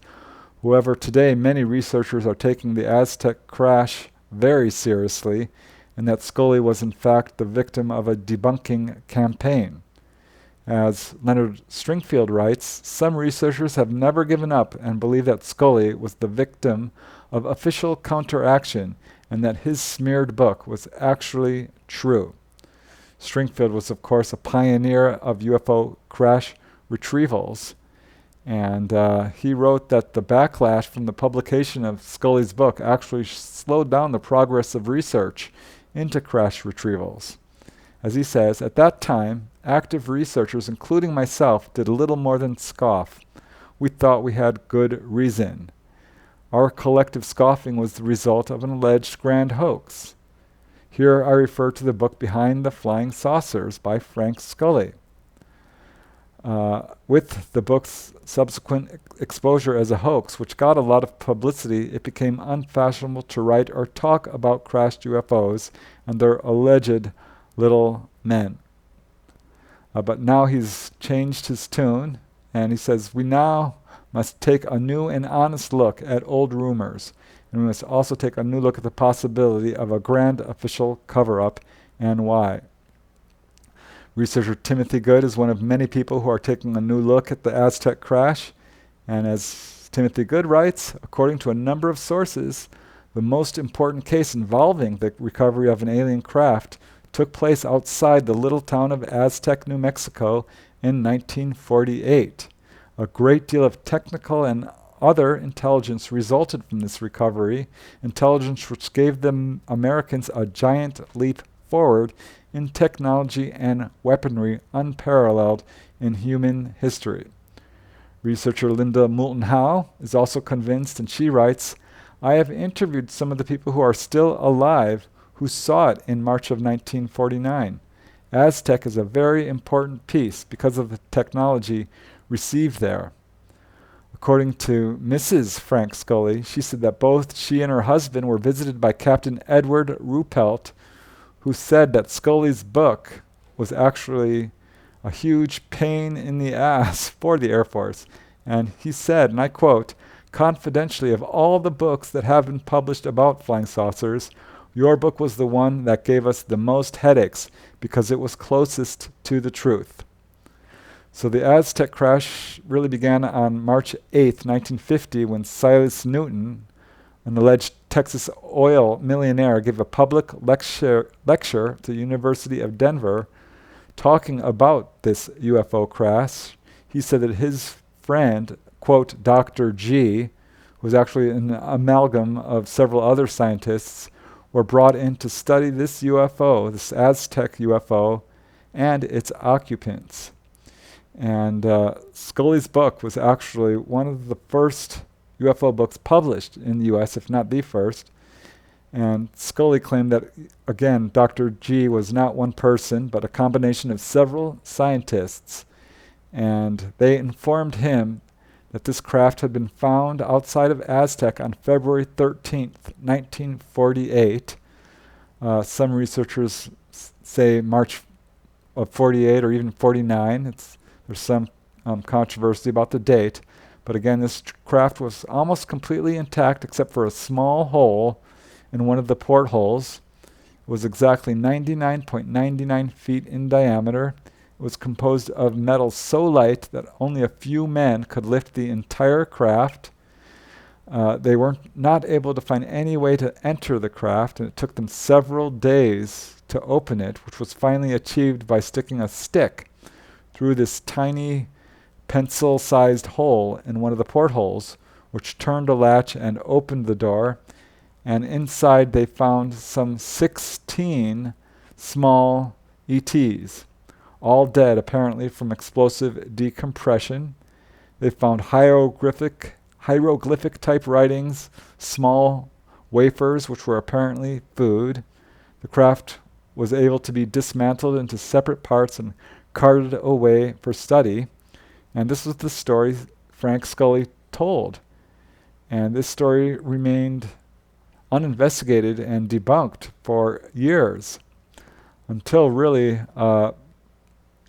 investigators started to look into it, such as Leonard Stringfield and really researcher William Steinman, who wrote the book UFO Crash at Aztec, and basically built a very convincing case that the whole affair with Dr. Gebauer and Silas Newton and their subsequent arrest as hoaxers was actually a debunking disinformation campaign. And he was able to locate new witnesses to the Aztec crash. More recently, Scott and Suzanne Ramsey have published another book on the Aztec incident called The Aztec Incident. And this case is now seriously considered to be an actual UFO crash retrieval event. It was allegedly reported in the Farmington Daily Times, but no one has been able to locate this article. One witness is Bill Devlin, who's come forward, and he befriended a soldier and got to talking about UFOs, and the soldier revealed that he had personally been involved in this crash incident and said that he was one of 3 drivers who delivered the remains of this saucer from Aztec to Fort Riley. And he confirmed that there were 16 bodies, all dressed alike in tight jumpsuits. He said they had yellowish skin, human-like features, and a light peach fuzz on their skin. Another witness is Chuck Oldham, who knew a former military officer with a very high security clearance. And this officer said he was on base when he stumbled upon a file which described the Aztec case in detail and even included photographs. He described one of the photos, and I quote, "There was a perfect, intact, circular-shaped craft, and it was lying somewhat tilted to one side on the ground in the desert. There did not appear to be a crater or ground disturbance that would indicate a crash, but I couldn't tell for sure. The material of which the craft was composed was metallic and resembled brushed aluminum." According to Scott and Suzanne Ramsey, the first people to discover this craft was a group of firemen, and shortly after, the military arrived and escorted all civilians off the scene and opened the craft, dismantled it, and carted it away. So this is a very strange event, and according to the reports on it, it's made of an unknown metal that was impervious to diamond drills, acetylene torches, and they had a very, very difficult time, as I mentioned earlier, gaining entrance into this craft. So yeah, it's a controversial case, but it certainly had an impact on the UFO field, and that's why I included it here. And now we get to the top 3. And for case number 3, I chose the Farmington UFO display. This has got to be one of the most unusual UFO incidents in recorded U.S. history. It occurred on March 17, 1950 over the small town of Farmington, which then had a population of somewhere between 4,000 to 6,000 residents. And early on the morning of March 17th, around 10 a.m., St. Patrick's Day, more than 1,000 witnesses in Farmington observed an enormous group of hundreds of saucer-shaped objects maneuvering above the town, performing fantastic loops, dives, turns, accelerations and decelerations, and other fantastic maneuvers. Panic ensued as the population of the town poured out into the streets and watched this display, which went on for 2 hours. It was, in fact, photographed.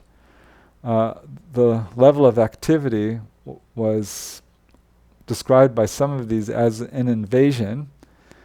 Citizens throughout Farmington saw this. Not only citizens, but several city officials, including the mayor, members of the highway patrol, the local newspaper staff, pilots, and of course they reported to the local press. And the Farmington Daily Times wrote an article about it, about this huge saucer armada, and the story was quickly picked up by other newspapers. The LA Times printed an article, and many other newspapers reported this. And all these objects were described as being sort of silvery objects. Some had like a red hue or were silver in color, and one appeared to be very large, and nobody could explain what these were. The editor of the Farmington Times was Walt Rogel, and he said that at least 85% of the town's population of 6,000 residents saw this object. The Denver Post had a headline, "New Mexico Town, Sure Saucer Mass Flight Seen," and gave the testimony of some 50 witnesses who had seen this.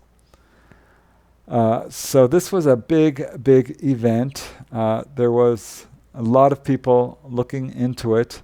According to Walt Rogel, these objects actually came back. There was 2 incidents, and came back over 3 days. And as he says, on each of the 3 days, their arrival was reported between 11 a.m. and noon, and fully half of this town's population is certain today that it saw spaceships or some strange aircraft, hundreds of them zooming through the skies. Whatever they were, they caused a sensation in this community, which lies only 110 air miles northwest of the huge Los Alamos atomic installation.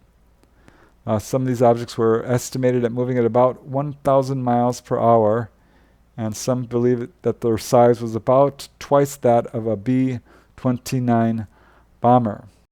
The greatest exhibition of magnetic flight that has ever happened in this universe, insofar as we know, came on the second day of the memorable day at Farmington, New Mexico, when there the sky was filled with flying saucers. The editor of the local paper selected some dozen reliable businessmen of that city, and on the second day, hoping for the return of the visitors of the previous day, were amazed when suddenly at 11 a.m. in the morning, the sky was again filled with these strange circular visitors from another world. These gentlemen, calm, although excited beyond anything that had ever happened to them, undertook to estimate and count the ships that swarmed the air for nearly an hour that day.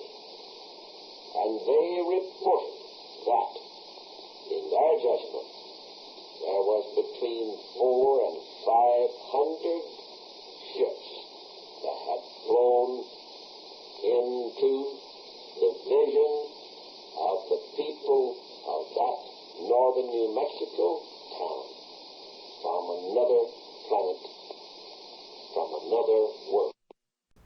The Air Force was, of course, contacted and refused at first to release any statement, but newspaper reporters started really criticizing the Air Force's handling of the situation, and basically said that the Air Force was calling the population idiots for believing that these were UFOs, and that Air Force were the ones who were idiots. This was definitely causing all kinds of controversy. There were some reports that this weren't flying saucers at all, but some sort of cotton or fluff that was flying over the town that merely looked like UFOs. One witness, Orville Ricketts, who was the editor of the Farmington Daily News, said it was not cotton, fluff balls, or anything like it. That day the wind was very still, and he collected the names of at least 50 witnesses who observed these objects, and the vast majority of them believed that these were some sort of craft. And they were putting on some sort of weird display.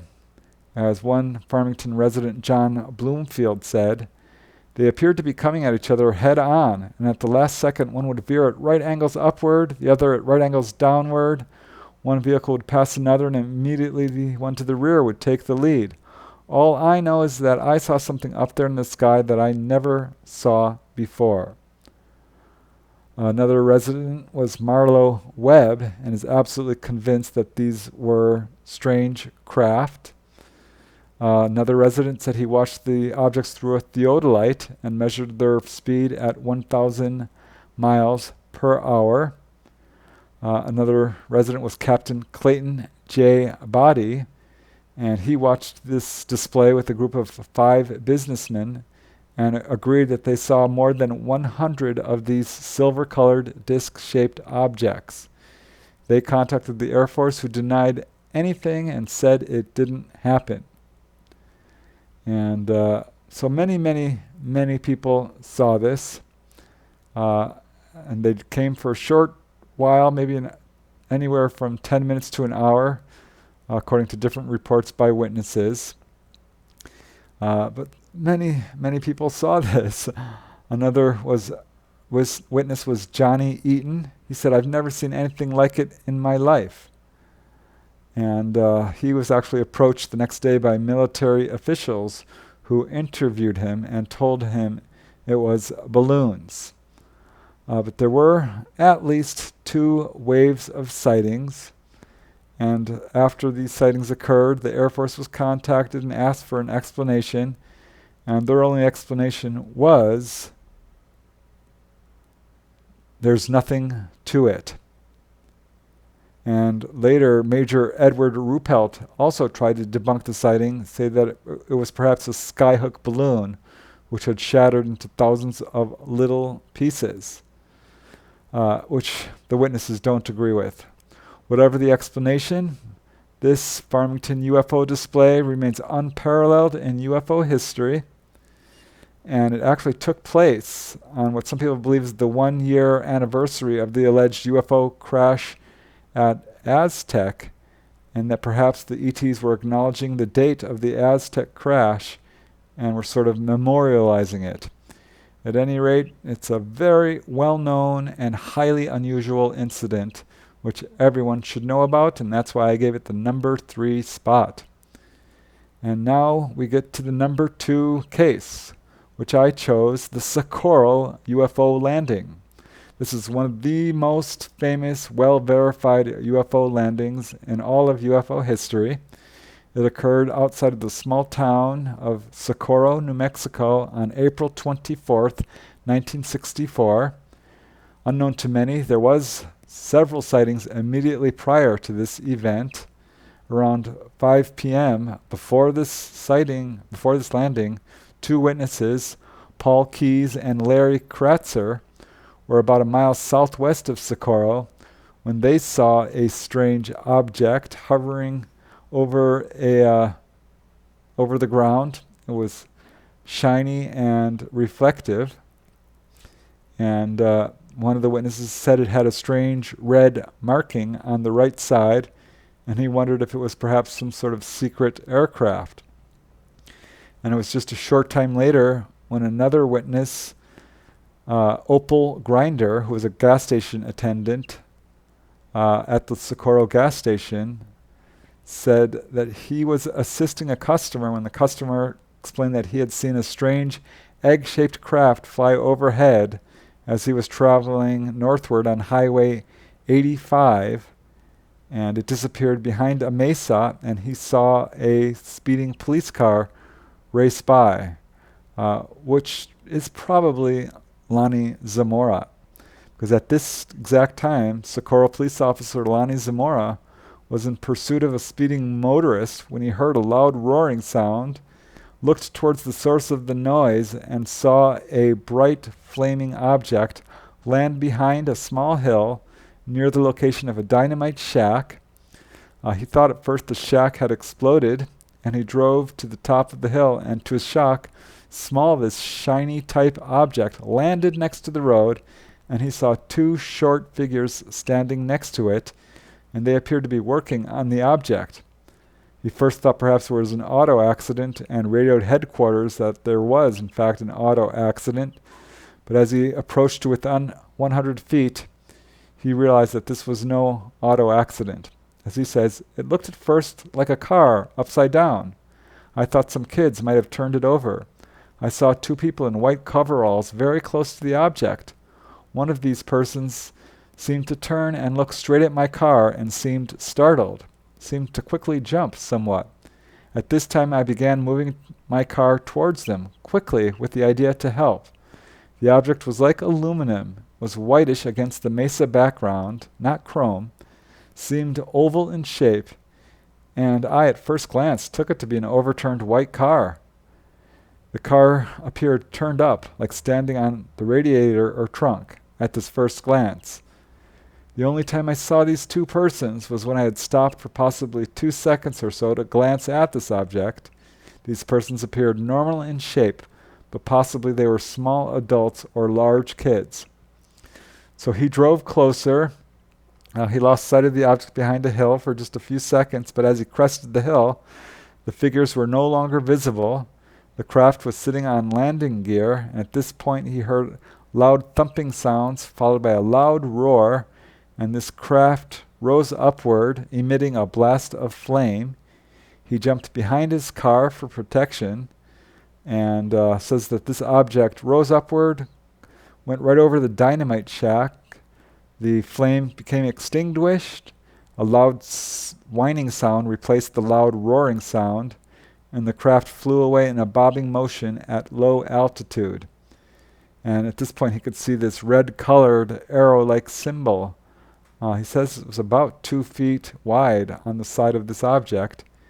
And it was moments later that State Police Officer Sergeant Sam Chavez arrived, and both he and Lonnie Zamora approached the place where this object had landed and found landing traces, 4 deep indentations on the earth, and a burnt mesquite bush and charred grass. Furthermore, the rock where the craft had sat also appeared to be melted and fused. And according to Ann Druffel, William Moore, and other UFO researchers, military personnel showed up within 45 minutes.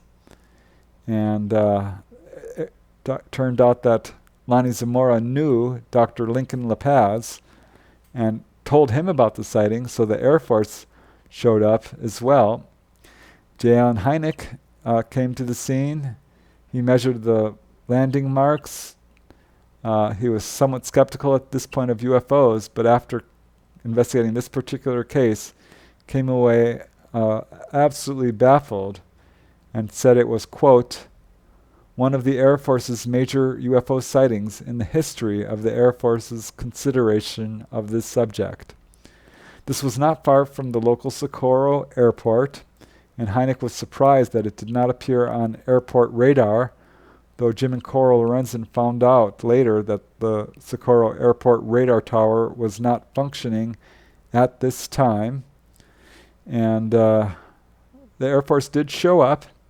Captain Richard T. Holder was accompanied actually by an FBI agent by the name of D. Arthur Burns, and together they investigated it, but the FBI agent insisted that they get no publicity. They interviewed Lonnie Zamora firsthand, and Lonnie Zamora told him that he thought it might be a secret government aircraft. And the Air Force captain, Captain Richard T. Holder, wondered if Lonnie Zamora was the victim of a hoax. But it's clear from declassified documents on this case that FBI agent D. Arthur Burns took this case very seriously. Researcher William Moore used the Freedom of Information Act to obtain the written report on this case. And the report says that Burns examined these landing traces and that Zamora was, quote, well-regarded, industrious, and conscientious, and not given to fantasy. So these landing traces are among the best in UFO history. However, unknown to many, these landing traces actually did include metal fragments. This craft landed in a volcanic rock, and the holes made by the craft's landing gear, there were metal streaks left by the craft. Stanton Friedman and Dr. James McDonald interviewed a scientist by the name of Mary Mays, who was at that time at the New Mexico University studying in radiation biology, and she says that she was approached by the university to investigate the landing traces. She visited the site, confirmed the melted sand and the burning vegetation. She took samples, which she studied in a lab, and found no evidence of organic substances. She found no evidence of radiation. The plants were scorched, and there were also 2 organic substances which she was unable to identify. After her investigation, she was ordered to turn in her report all her samples and to, quote, keep quiet about the case. J. Allen Hynek says, and I quote, "The Socorro case was basically a single witness sighting, although several other more distant witnesses to the object were reported, but the witness was a policeman whose character and record were unimpeachable. Physical traces were left on the ground, and as I personally observed, some of the greasewood bushes in the vicinity had been charged. Even Major Quintanilla, then head of Project Blue Book, was convinced that an actual physical craft had been present. Maybe there is a simple explanation for the Socorro incident, but having made a complete study of the events, I do not think so. It is my opinion that a real physical event occurred on the outskirts of Socorro that afternoon of April 24th, 1964. Later, Major Quintanilla tried to explain away the incident as a test flight of a secret lunar module. However, the Socorro incident became the only case involving occupants that Blue Book officials labeled unidentified and became Blue Book case number 8766. And at this time, there were so many landings in the area that Jim and Coral Lorenzen wondered if the ETs were on some kind of agenda.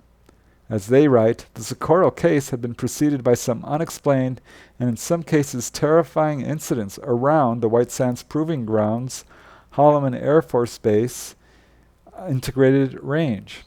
We hypothesized that this was an intelligence operation of some port. The military cases, the few that we were able to obtain, were not naturally publicized. We conjectured that if the objects were, as we thought, interplanetary, they may have been attempting to find out if military organizations tended to withhold information on cases taking place within the confines of military installations. This is Walter Schroed, your roving reporter at KSRC Radio in Socorro, New Mexico. We have with us this afternoon Mr. Lonnie Zamora, the Socorro patrolman that while chasing a car found himself in an area about 2 miles west of Socorro and 1 mile east of KSRC radio station, at which time he reports he came upon an unidentified object resting on 4 legs. That as he drew closer, the object took off with a loud roar spouting blue-red flame and disappeared in the sky. A great number of cars and Socorro people have gathered here in front of the studios of KSRC to catch a glimpse of Mr. Zamora as he arrived and welcome him with their car horns. Mr. Zamora, after coming upon this object, just what did happen? I went up that little road for about half a mile, I guess. Came up to this little barking deal there on the side of the road, and I sort of glanced out the window, looked to my left, and seen this white object on the ground. So I thought it might be a car that had turned over. So I was a real big hurry going out there to investigate. Thought maybe somebody would be hurt. That time I saw this white egg-shaped looking object. It looks something like an egg, you mean? Yeah, from the distance I was, it looked like an egg to me. About the size of a car, I think someone said. Yes, sir, it looked like the car had turned over. That's why I say it's the size of a car. And did it have any kind of markings on it of any kind that you noticed? Yes, it did. Not from that far I didn't see the markings. When I went up closer to it, I did see the markings. And someone said that the markings, as you saw it, was an upside-down V with 3 lines running through it. No, sir, I couldn't tell you that because they still don't want you to say nothing about the markings. They don't want you to say anything about the markings. All right, we won't question you on that. And if we run into an area that they don't want you to talk about, well, you just say so. And this happened about 5:30 Friday afternoon. It happened about 5:50, about 10 minutes to 6. About 10 minutes to 6. And you did place a call in to Sergeant Tavis of the State Police to come on out and help you with the investigation. As soon as I saw this object, I didn't know what it was. I placed a call to Sergeant Tavis of the State Police. Told him if he would come out there and help me on this. He said, yes, I'll be right there in about a few minutes. And he arrived just about 2 or 3 minutes after the object had taken off and left. Well, the object was still about a couple of months up there whenever he arrived. It was still, that's the direction it went. It went up over the top of the mountain. And we've heard several reports that it flew low, like it was dragging something, and we've heard some...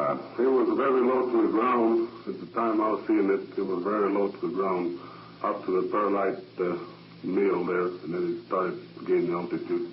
Now, also, it was reported to me that when you first drove up into this area and sighted this object, that the motors were running and it was going bzzz, bzzz, bzzz, or some such sound as that. Is that correct?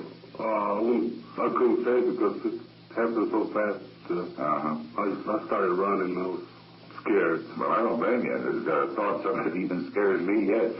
Now, you did say that you saw... two what appeared to be people dressed in white uniforms with, did they have helmets on like spacemen or anything? No, sir, I wouldn't say they were people. I saw something white coverall, that's what I could say. They looked like there was something in white coverall. Right. But you couldn't identify them as actually being a human being as you and I are. No, sir, I couldn't. But you didn't know whether they turned and saw you or what then? Well, I would say that this white object turned and saw me. Yes. Were there two of them? I would say there were two because one was in front and the other object was in back. Did you have a chance to notice what kind of a doorway they had to this object, this flying object? Didn't notice any doors, no. And when it took off, it made a loud roaring sound. Is that? Yes, sir. That very loud noise, roar sound. And then after it got up in the air about 20 feet, the sound seemed to disappear. The sound was disappeared and was very, very quiet. You could hear a pin drop there. And now the markings it left on the ground. Now the reports that I have had, and I haven't had a chance to go and take a look, and the winds yesterday have probably spoiled a lot of that anyway, was that there was deep indentations in the ground, approximately 10 inches wide and 6 to 8 inches deep, about 15 feet apart. Is that a correct report?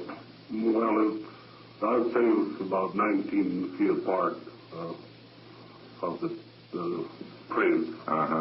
And were there any other prints, like footprints around the area right after the takeoff, when you were making the investigation? There were some prints, but I wouldn't know if there were footprints or anything, just prints, I would say. You couldn't identify them as actually being a footprint, just indentations like maybe somebody might have walked there or something might have walked there. Somebody walked around there because when I got there was nobody around there yet. Now, there was, according to a report on one of the news, the television stations in Albuquerque, claimed that they had a call just about 5:30 in Albuquerque of a sighting of a flying object flying in this direction. Did you hear anything about that? No, sir, I didn't.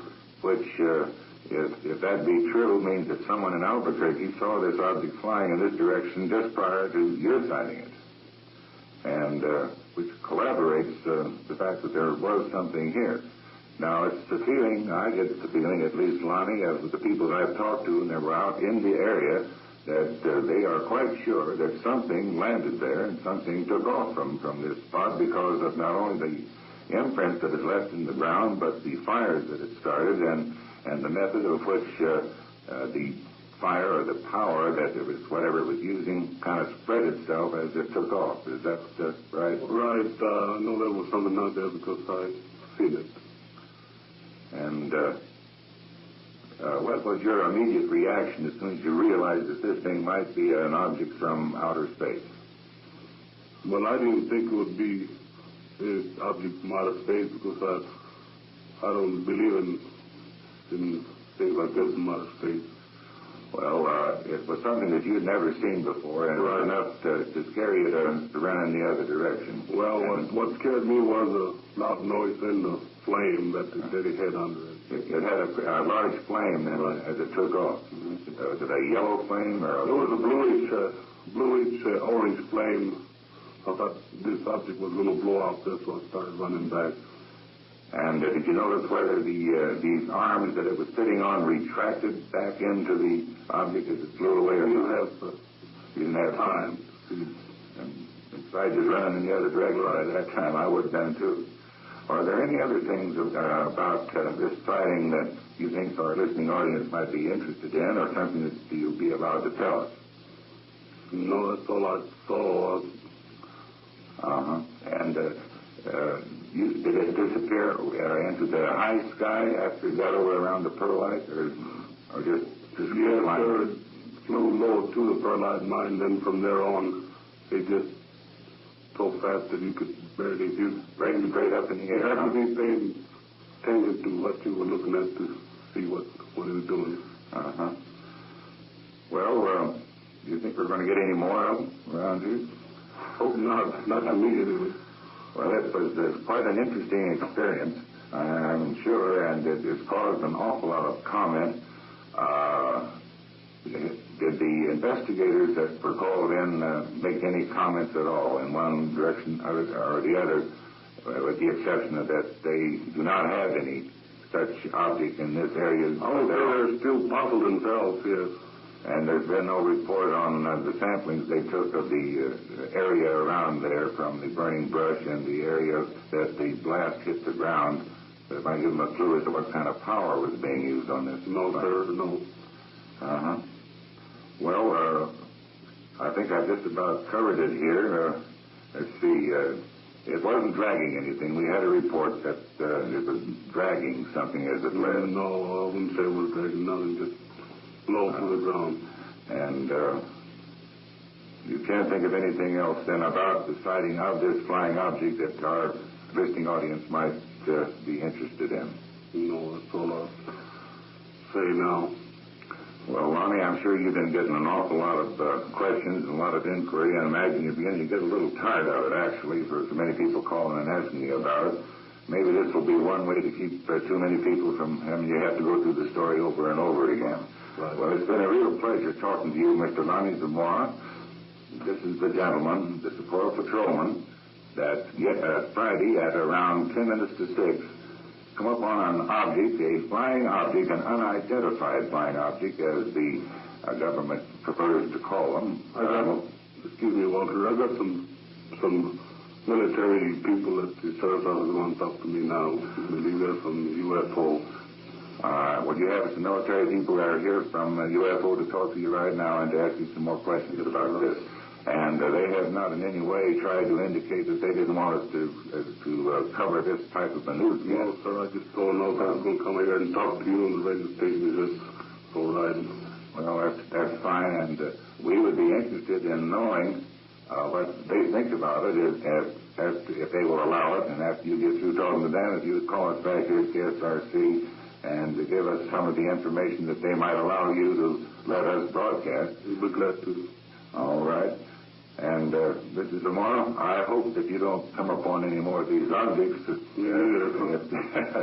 unless we find out exactly what they are.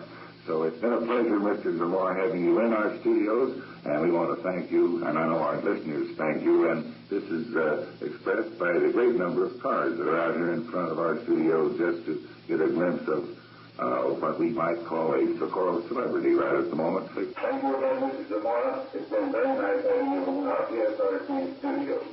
You've just been listening to a KSRC radio special featuring an interview with Mr. Lonnie Zamora, the patrolman here in Socorro, that sighted a unidentified object that flew away when he drove up on it. Zamora was overwhelmed with interviews, and many people tried to interview them. By 2003, he was still being contacted, but declined to being interviewed anymore, saying simply, "I just don't talk about it anymore." But there are still other witnesses coming forth. Recently, Sally Hagler, a Socorro Chamber of Commerce volunteer, told researchers that she saw the same object between her home on Lopez Road and the M Mountain. And according to her, she was interviewed by J. Allen Hynek, who told her that about, quote, 400 other witnesses had also seen the same phenomena along the mountain. So yeah, this is an amazing case, and probably the single best verified case of a UFO landing in history. And that's why I gave it the number 2 spot. And now we get to the number 1 case, which I'm sure you can already guess what it is. And that would be the Roswell UFO Crash. Of all the UFO crashes in history, this is the best verified. It's probably the single most famous UFO incident of all times. And several hundred testimonies now support that something very strange crashed in Roswell in 1947. And the first person to actually investigate this was researcher Stanton Friedman, who interviewed one of the witnesses, an intelligence officer by the name of Jesse Marcel, who was stationed at Roswell in 1947 and was a first-hand witness. And after receiving Marcel's report, Stanton Friedman sought out other witnesses. He contacted other researchers to assist in the investigation.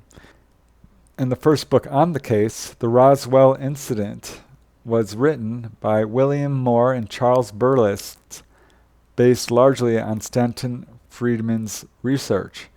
This opened the floodgates, and since then there have been well over 50 books published on this case. Many other researchers converged to investigate it. Researchers such as Captain Kevin Randall, Don Schmidt, Tom Carey, and many, many others. And before long, hundreds of additional witnesses were located covering virtually every aspect of this incident.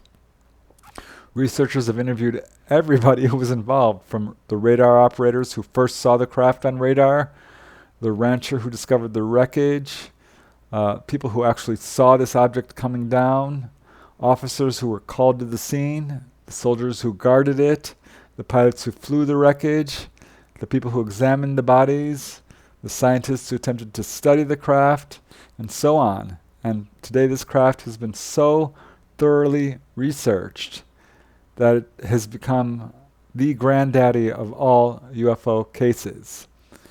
Even the Air Force wrote a book on it, and in their book they dismissed this incident and called it the secret mogul weather balloon, which they said had dummies attached to it. This is a theory that pretty much all researchers have dismissed as absurd and inadequate. The Air Force was not using dummies at this time. It's an absolutely absurd explanation. But what makes this crash different from every other crash retrieval is that researchers have been able to record the details of this event from start to finish. Most UFO crash retrieval cases rely on a small handful of witnesses or even one witness. But no, this case involves hundreds, and we now have a fairly complete picture of what happened on that fateful evening in the first week of July 1947. The exact date of the crash is a matter of some controversy. Some say July 2nd, some say July 4th, some say July 7th. It was clearly in the first week of July.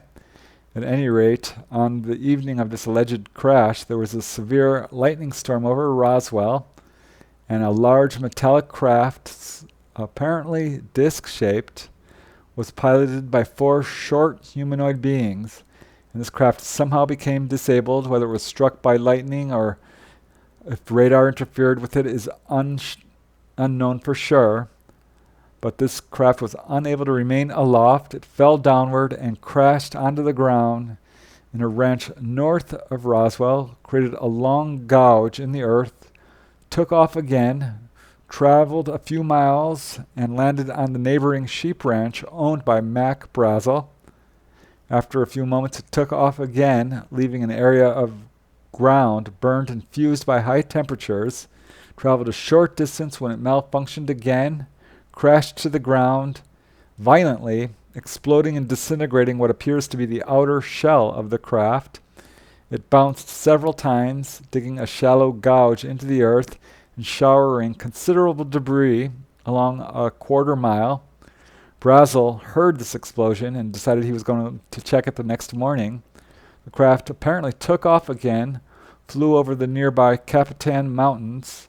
Another rancher says he actually watched it crash down on the hilltop, sheared off tops of the trees and scattering more debris before taking off again. And other witnesses said they watched it fly over the mountains and that it was reportedly being accompanied by 2 other craft. By this time it had apparently lost all control and appeared to be on fire. It lost altitude as it crossed over the mountains and impacted onto the desert floor. 2 witnesses were William Woody and his father, who were driving through Roswell when they saw this object fly overhead and crash into the distance. They tried to drive to it, but were turned away by a military cordon blocking the road, a roadblock. And it was at this time that the group of archaeologists or geologists apparently saw this crash and thought it was an aircraft accident. And when daylight arrived, they hiked to the location and saw that this was in fact a UFO. Also, another couple of witnesses who allegedly saw this were Jim Ragsdale and his girlfriend, Trudy Truelove, who were camping in the area when they came upon this object on the desert floor. And they also assumed it was a normal aircraft until the military showed up. Sheriff George Wilcox received a call about an aircraft accident at his station, so he phoned Dan Dwyer at the local fire department and informed him of the location, and Dan Dwyer drove off to locate it. Meanwhile, radar operators at Roswell had been tracking this object and watched as it disappeared off the screen. One of them was Steve McKenzie, and he was part of a small group of officers who were dispatched to locate the craft. Supposedly, the archaeologists arrived first. One witness who also claimed that he was there is a prospector by the name of Barney Barnett. He's a controversial witness, but Stanton Friedman was convinced of his authenticity. Jim Ragsdale and Trudy Truelove were hiking to the location, and they saw the military arrive, so they retreated and watched this whole retrieval from a hidden vantage. And the Roswell officers first on the scene acted quickly. All non-military personnel were ushered off the scene and ordered to remain silent. A perimeter was set up. Roadblocks were put up. MPs were placed around and made to stand guard. Others were ordered to start picking up loose debris. Fireman Dan Dwyer arrived around this time, and somehow he got past the perimeter, but it wasn't long before he was also ushered away, but not before he saw the craft and the bodies. And meanwhile, photographic experts were being brought in. Everything was photographed. The craft and the bodies were taken and recovered and taken back to the base, and the entire area was completely cleaned of any debris. And it was apparently around this time that the local mortician, who we now know as Glenn Dennis, received a call from the base asking how to preserve bodies, and he drove out to the base to see if he could help.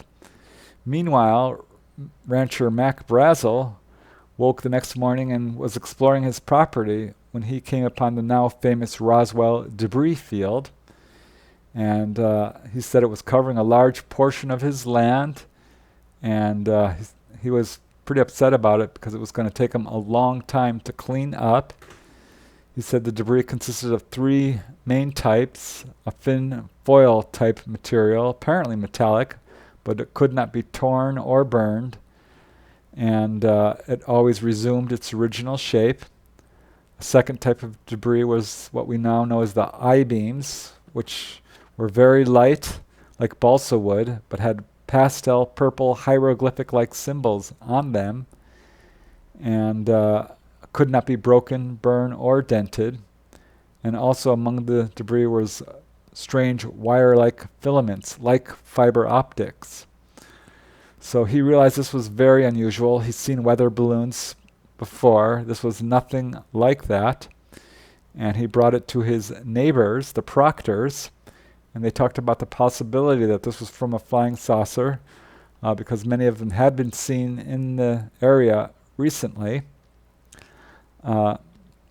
And Mac Brazel tried to get them to go to the debris field, but they declined. Meanwhile, another rancher, Mac Brazel's neighbor, went into his field and found a huge gouge in a flattened area, and he didn't think much of it, not knowing about all the events that were taking place around him. By this time, the bodies had been taken to the base along with the craft, and mortician Glenn Dennett, he was able to gain access to the base hospital and spoke with a nurse who was shocked to see him there and told him to leave and that he was in danger. And at this point, military police intercepted him and threatened him with death if he revealed anything that he had seen. So it was the next morning, July 6th, allegedly, that Mac Brazel collected some of the debris and drove it over to the local Roswell Sheriff Station, which was about 75 miles away. Sheriff George Wilcox was impressed by this debris and called the base, and this was when Intelligence Officer Major Jesse Marcel was sent to investigate. And at the same time, Sheriff Wilcox sent 2 deputies to the ranch to view the wreckage. They couldn't find it. This is a pretty large area, but they did come upon a circular area on the ranch where it appeared that the sand itself had been melted because of extremely high temperatures. So around this time, the local radio station called, and reporter Frank Joyce interviewed Mac Brazel over the telephone. Brazel told all about this debris field. Major Marcel arrived at the police station and was impressed by what Mac Brazel had found, took some of the wreckage back to the base and showed it to his superior, Colonel Blanchard, who was also impressed and ordered Marcel and counterintelligence agent Sheridan Cavett to go investigate. So it was quickly clear to them that this was not a conventional aircraft or any weather balloon. They collected as much material as they could from the debris field and returned back to the base. Marcel stopped quickly at his home, showed his wife and his son, Jesse Marcel Jr., the debris, which had not yet been classified or identified, so technically he wasn't breaking any rules. And he told his son that he thought this was from a flying saucer. And the next morning, July 8th, Colonel Blanchard examined the wreckage and held a meeting among officers. He ordered the ranch, Mac Brazel's ranch, to be cordoned off, the roads blockaded, and once he got to the actual ranch site, he got a group of MPs to guard it, facing outwards, and like the other crash site, other officers came in and began to gather the debris. And earlier that day, Colonel Blanchard had actually ordered the base's public information officer, Walter Haut, to issue the now famous Roswell press release, telling the entire world that the Army had done the unbelievable, recovered an actual flying saucer. And this press release, we now know, is world famous. It was subsequently retracted the next day. Too bad. It would be a very different world. But by this point, Walter Haut contacted the local radio station, gave them the press release. It appeared in the Roswell Daily Record, and it went off like an atom bomb, generating interest from across the world. Meanwhile, Mac Brazel was taking refuge in the house of Walt Whitmore, who was a reporter for KGFL in Roswell. And Walt Whitmore interviewed Brazel and was going to air the interview. Unfortunately, before he had the opportunity to do so, he was contacted by government officials who told him that he was not to broadcast the interview. However, some radio shows were talking about it because, according to a report by a British officer, Major Huey Green, he was driving through New Mexico at this time, and was shocked to hear several radio stations talking about this crash of a flying saucer. And all of the stations were buzzing about it, and details of the story were developing as he drove along the highway. So after leaving Walt Whitmer's house, Mac Brazel reported to the base, where he was held incommunicado for at least 3 days, where he was questioned by Air Force officers and told not to go public with the story.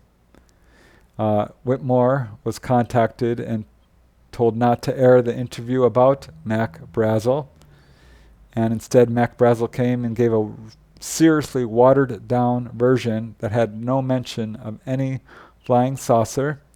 The rest of the debris was gathered, and a press conference was held saying that it was not a flying saucer at all, but was actually a secret weather balloon.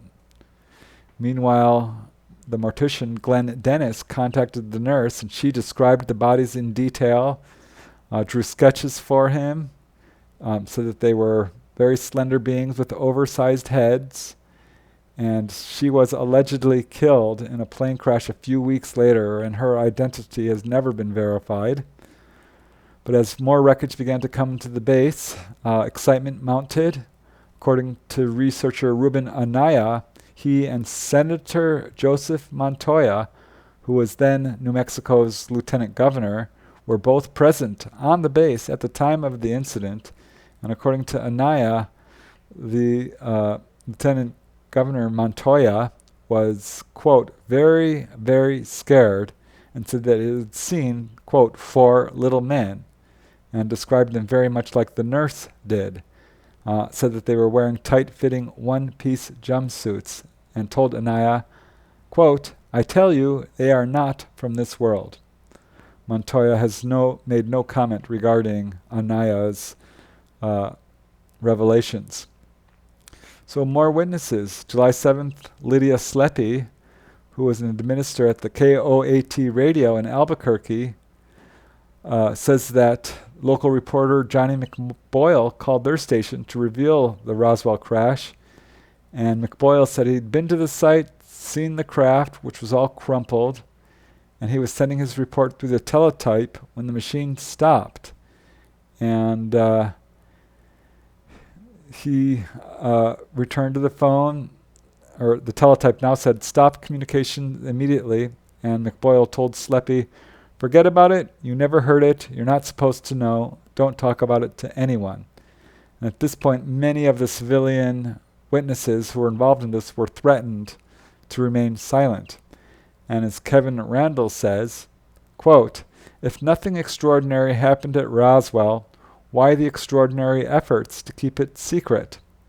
Researcher Stanton Friedman agrees. He says the UFO crashes in New Mexico launched the U.S. government on a long-term, elaborate, highly sophisticated campaign of concealment and disinformation that has yet to be relaxed. Reportedly, one of the ETs did survive this crash and was able to communicate with humans and told a history that's very different from what we officially believe. And then more revelations continued to come for years and years afterwards, such as that by Colonel Philip Corso, who claims that he was charged with reverse engineering wreckage from this craft. He said that he viewed one of the bodies, and he said that he fed the Roswell debris to various scientists and used it to develop such technologies as night vision, Kevlar, the integrated circuit, lasers, and more. And over the next 2 years, Bill Brazel, Mac Brazel's son, continued to find bits of wreckage, more than a dozen pieces, until one day the military showed up. He had been bragging about it and forced him to hand it over. So this story has taken decades to unfold. It shows no sign of stopping. The number of living witnesses is becoming smaller and smaller each day. But to close this story off, I would like to quote a few of the witnesses and what they say about this particular incident. Here's what Loretta Proctor said. She's the one who saw a piece of the wreckage. As she says, Mac Brazel did bring a little piece, a little sliver of wood-looking stuff up, but you couldn't burn it, or you couldn't cut it or anything. I guess it was just a little sliver of it, about the size of a pencil and about 3 or 4 inches long. It was kind of a brownish tan. It looked like plastic, of course. There wasn't any plastic then, but that was kind of what it looked like. According to Bill Brazel, the son of Mac Brazel, he handled some of the wreckage, and as he says, it weighed almost nothing. These were like balsa wood in weight, but a bit darker and much harder.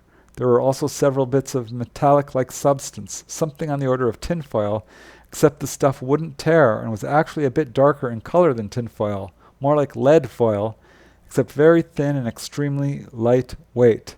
The odd thing about this foil was that you could wrinkle it and lay it back down, and it immediately resumed its original shape. Bessie Brazel, the daughter of Mac Brazel, was 12 years old. She viewed the wreckage, and she said that, quote, "So much debris scattered over the pasture land. There was what appeared to be pieces of heavily waxed paper and a sort of aluminum-like foil.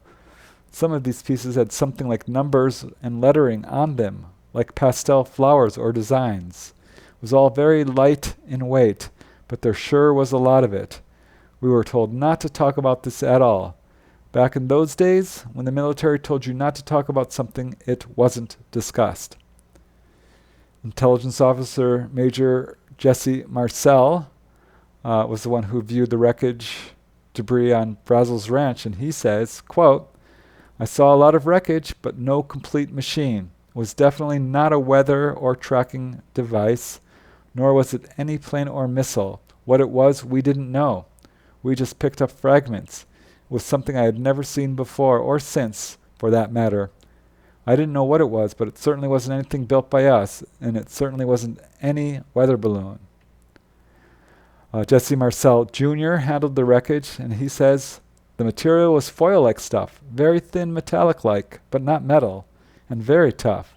There was also some structural material, too, beams and so on, and printed along the edge of some of the beam remnants there were hieroglyphic-type characters."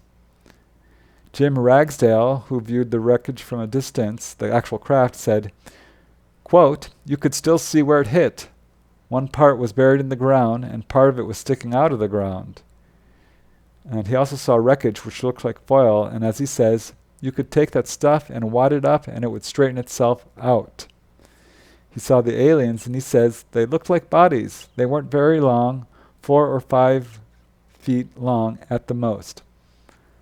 Another witness was Sergeant Robert Robbins.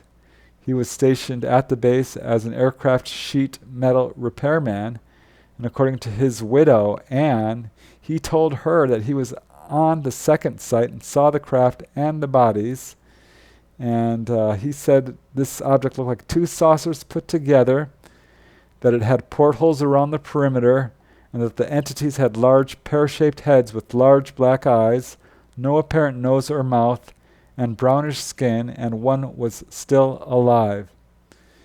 And he told all of this to his wife, saying, "Well, I guess you might as well know it's going to be in all the papers, a UFO crash outside of Roswell." Another witness was Steve Mackenzie, who was at the radar station and watched this disappear from the scopes and was sent to investigate. And as he says, "We were all smoking cigarettes and talking about how the hell we were going to handle this thing. We were all concerned and a little scared." He described the bodies as being slender, 5 feet tall, with large heads, large eyes. He saw 2 dead bodies laying on the ground, 2 inside the craft, and one was alive, sitting nearby. As he says, "That's the one I cannot forget. It had this damned serene look on its face, like it was at peace with the world." And he says the bodies were quickly recovered. A special group came in and put all the bodies in body bags. Another witness was Easley, who was a member of the 509th Bomb Group. He was sent to the second site where the craft was, and he helped set up the perimeter guard around the craft and ordered a second group of MPs to pick up the loose wreckage And as he says, the second group of MPs scanned quite a large area looking for debris, was loaded onto a truck and onto a plane, and it took off. Whatever they found was just odds and ends. And he saw professional photographers who were recording everything. So there are photos of this. Another was Frankie Rowe, who's the daughter of Dan Dwyer, and whose father actually was on the site itself. And as Frankie Rowe says, according to her dad, there were apparently 3 people in the craft, because he saw 2 body bags and he saw 1 live person, a very small being about the size of a 10-year-old child. He saw it walking. He didn't think it suffered any injuries. And she says that her entire family was threatened with physical violence and was told that they would be, quote, disappear into the desert if they revealed what they had seen. She was held alone and told by an officer that they were going to take mother away and they were going to take daddy away if she spoke about it. So she didn't. Another witness was Major Lewis Rickett, and he said he was one of a counterintelligence officer who visited both sites, apparently of a high degree of secrecy, and he said, quote, there was a slightly curved piece of metal, real light. It was about 6 inches by 12 or 14 inches, very light. I crouched down and tried to snap it. My boss laughed and said, smart guy, he's trying to do what we couldn't do. I asked, what in the hell is this made out of? It didn't feel like plastic, and I never saw a piece of metal this thin that you couldn't break. Another witness was Major Huey Green, and he said, as I mentioned earlier, and I'll quote, as I drove through New Mexico from east to west, I kept hearing these reports about a downed saucer on the local stations. As I came within the radius of each one of the radio stations I was listening to, were so on edge that they kept interrupting the regular broadcasts to give the latest developments. I am certain that one of the news broadcasts commented on the fact that the sheriff and his men were proceeding towards the field of the crash within sight of the wreckage. Glenn Dennis says, and I quote, what I saw reminded me of the front part of a canoe, about 3 feet long and lying up against the side. There were inscriptions on a border around a part of it. It reminded me of Egyptian inscriptions. Robert Shirkey, who was an assistant group operations officer, set up the flight plan that transported the wreckage, and as he says, I saw pieces of metal from the craft. I saw the I-beam with strange markings on it. Those of us who were involved immediately knew we'd better keep our mouths shut. He later wrote a book about it called Roswell, 1947. I was there. Another witness was Captain Pappy Henderson, and according to his wife and his children, he was involved in transporting the wreckage, and he told them that the ETs who piloted the craft were little people with exceptionally large heads. He told his wife, and I quote, I've been dying to tell you for years, but couldn't. It was top secret. He refused to discuss the wreckage itself, saying only it was strange. So there are many other witnesses. Colonel Thomas Jefferson Dubose, who said that he saw the container holding the wreckage. And as he says, I only saw the container, and the container was a plastic bag that I would say weighed 15 to 20 pounds. It was sealed. The only way to get into it was to cut it. Another witness was Sergeant Robert Smith. He was ordered to load the wreckage onto the aircraft to ship it out to other locations. And he talked to other officers who were on the scene and helped clean it up and actually held some of the wreckage. Brigadier General Arthur Exon was stationed at Wright-Patterson, and he was there when the Roswell debris came in, and he confirmed that this material was tested. And he says, quote, everything from chemical analysis, stress tests, flexing, it was brought into our material evaluation labs. I don't know how it arrived, but the boys who tested it said it was very unusual, Parts could be easily ripped or changed. There were other parts of it that were very thin but awfully strong and couldn't be dented with heavy hammers. It was flexible to a degree. And then, of course, there's Colonel Corso, who, his book, The Day After Roswell, describes this event in detail. Researcher Gray Barker said he interviewed a gentleman by the name of Nicholas von Papen, who was taken to photograph the metal of this craft. And I mean, the number of witnesses goes on and on. I could be here all day talking to you about it. The first book, The Roswell Incident, was published in 1980. But since then, yeah, as I've mentioned earlier, there have been many, many books about this craft. This story continues to unfold with weird developments such as the alien autopsy footage, which again was debunked and is very controversial. Representative Stephen H. Schiff of New Mexico tried to get information on this case in 1993. He was stonewalled at every turn, and it was just a few years later, in 1998, he died of an aggressive skin cancer. So the case is still unfolding. I know it's somewhat of a dead horse, but this case is not going to go away. It's the single biggest case in the world, and there are stories continuing to come out about it to this day. And I think at some point we will see this craft in a museum. I certainly hope so. We all deserve to see it. We all know what happened here. It wasn't a mogul balloon. It was a flying saucer with ETs from elsewhere. And we all deserve to see it. So that's my list of the top 20 cases in New Mexico. I know this has been a long presentation. Thank you very much for watching. I really appreciate it. I did cover these cases and many others in my book, UFOs Over New Mexico, A Comprehensive History of Extraterrestrial Encounters in the Land of Enchantment. So yeah, if you'd like to learn more about these cases and others, please check out my book.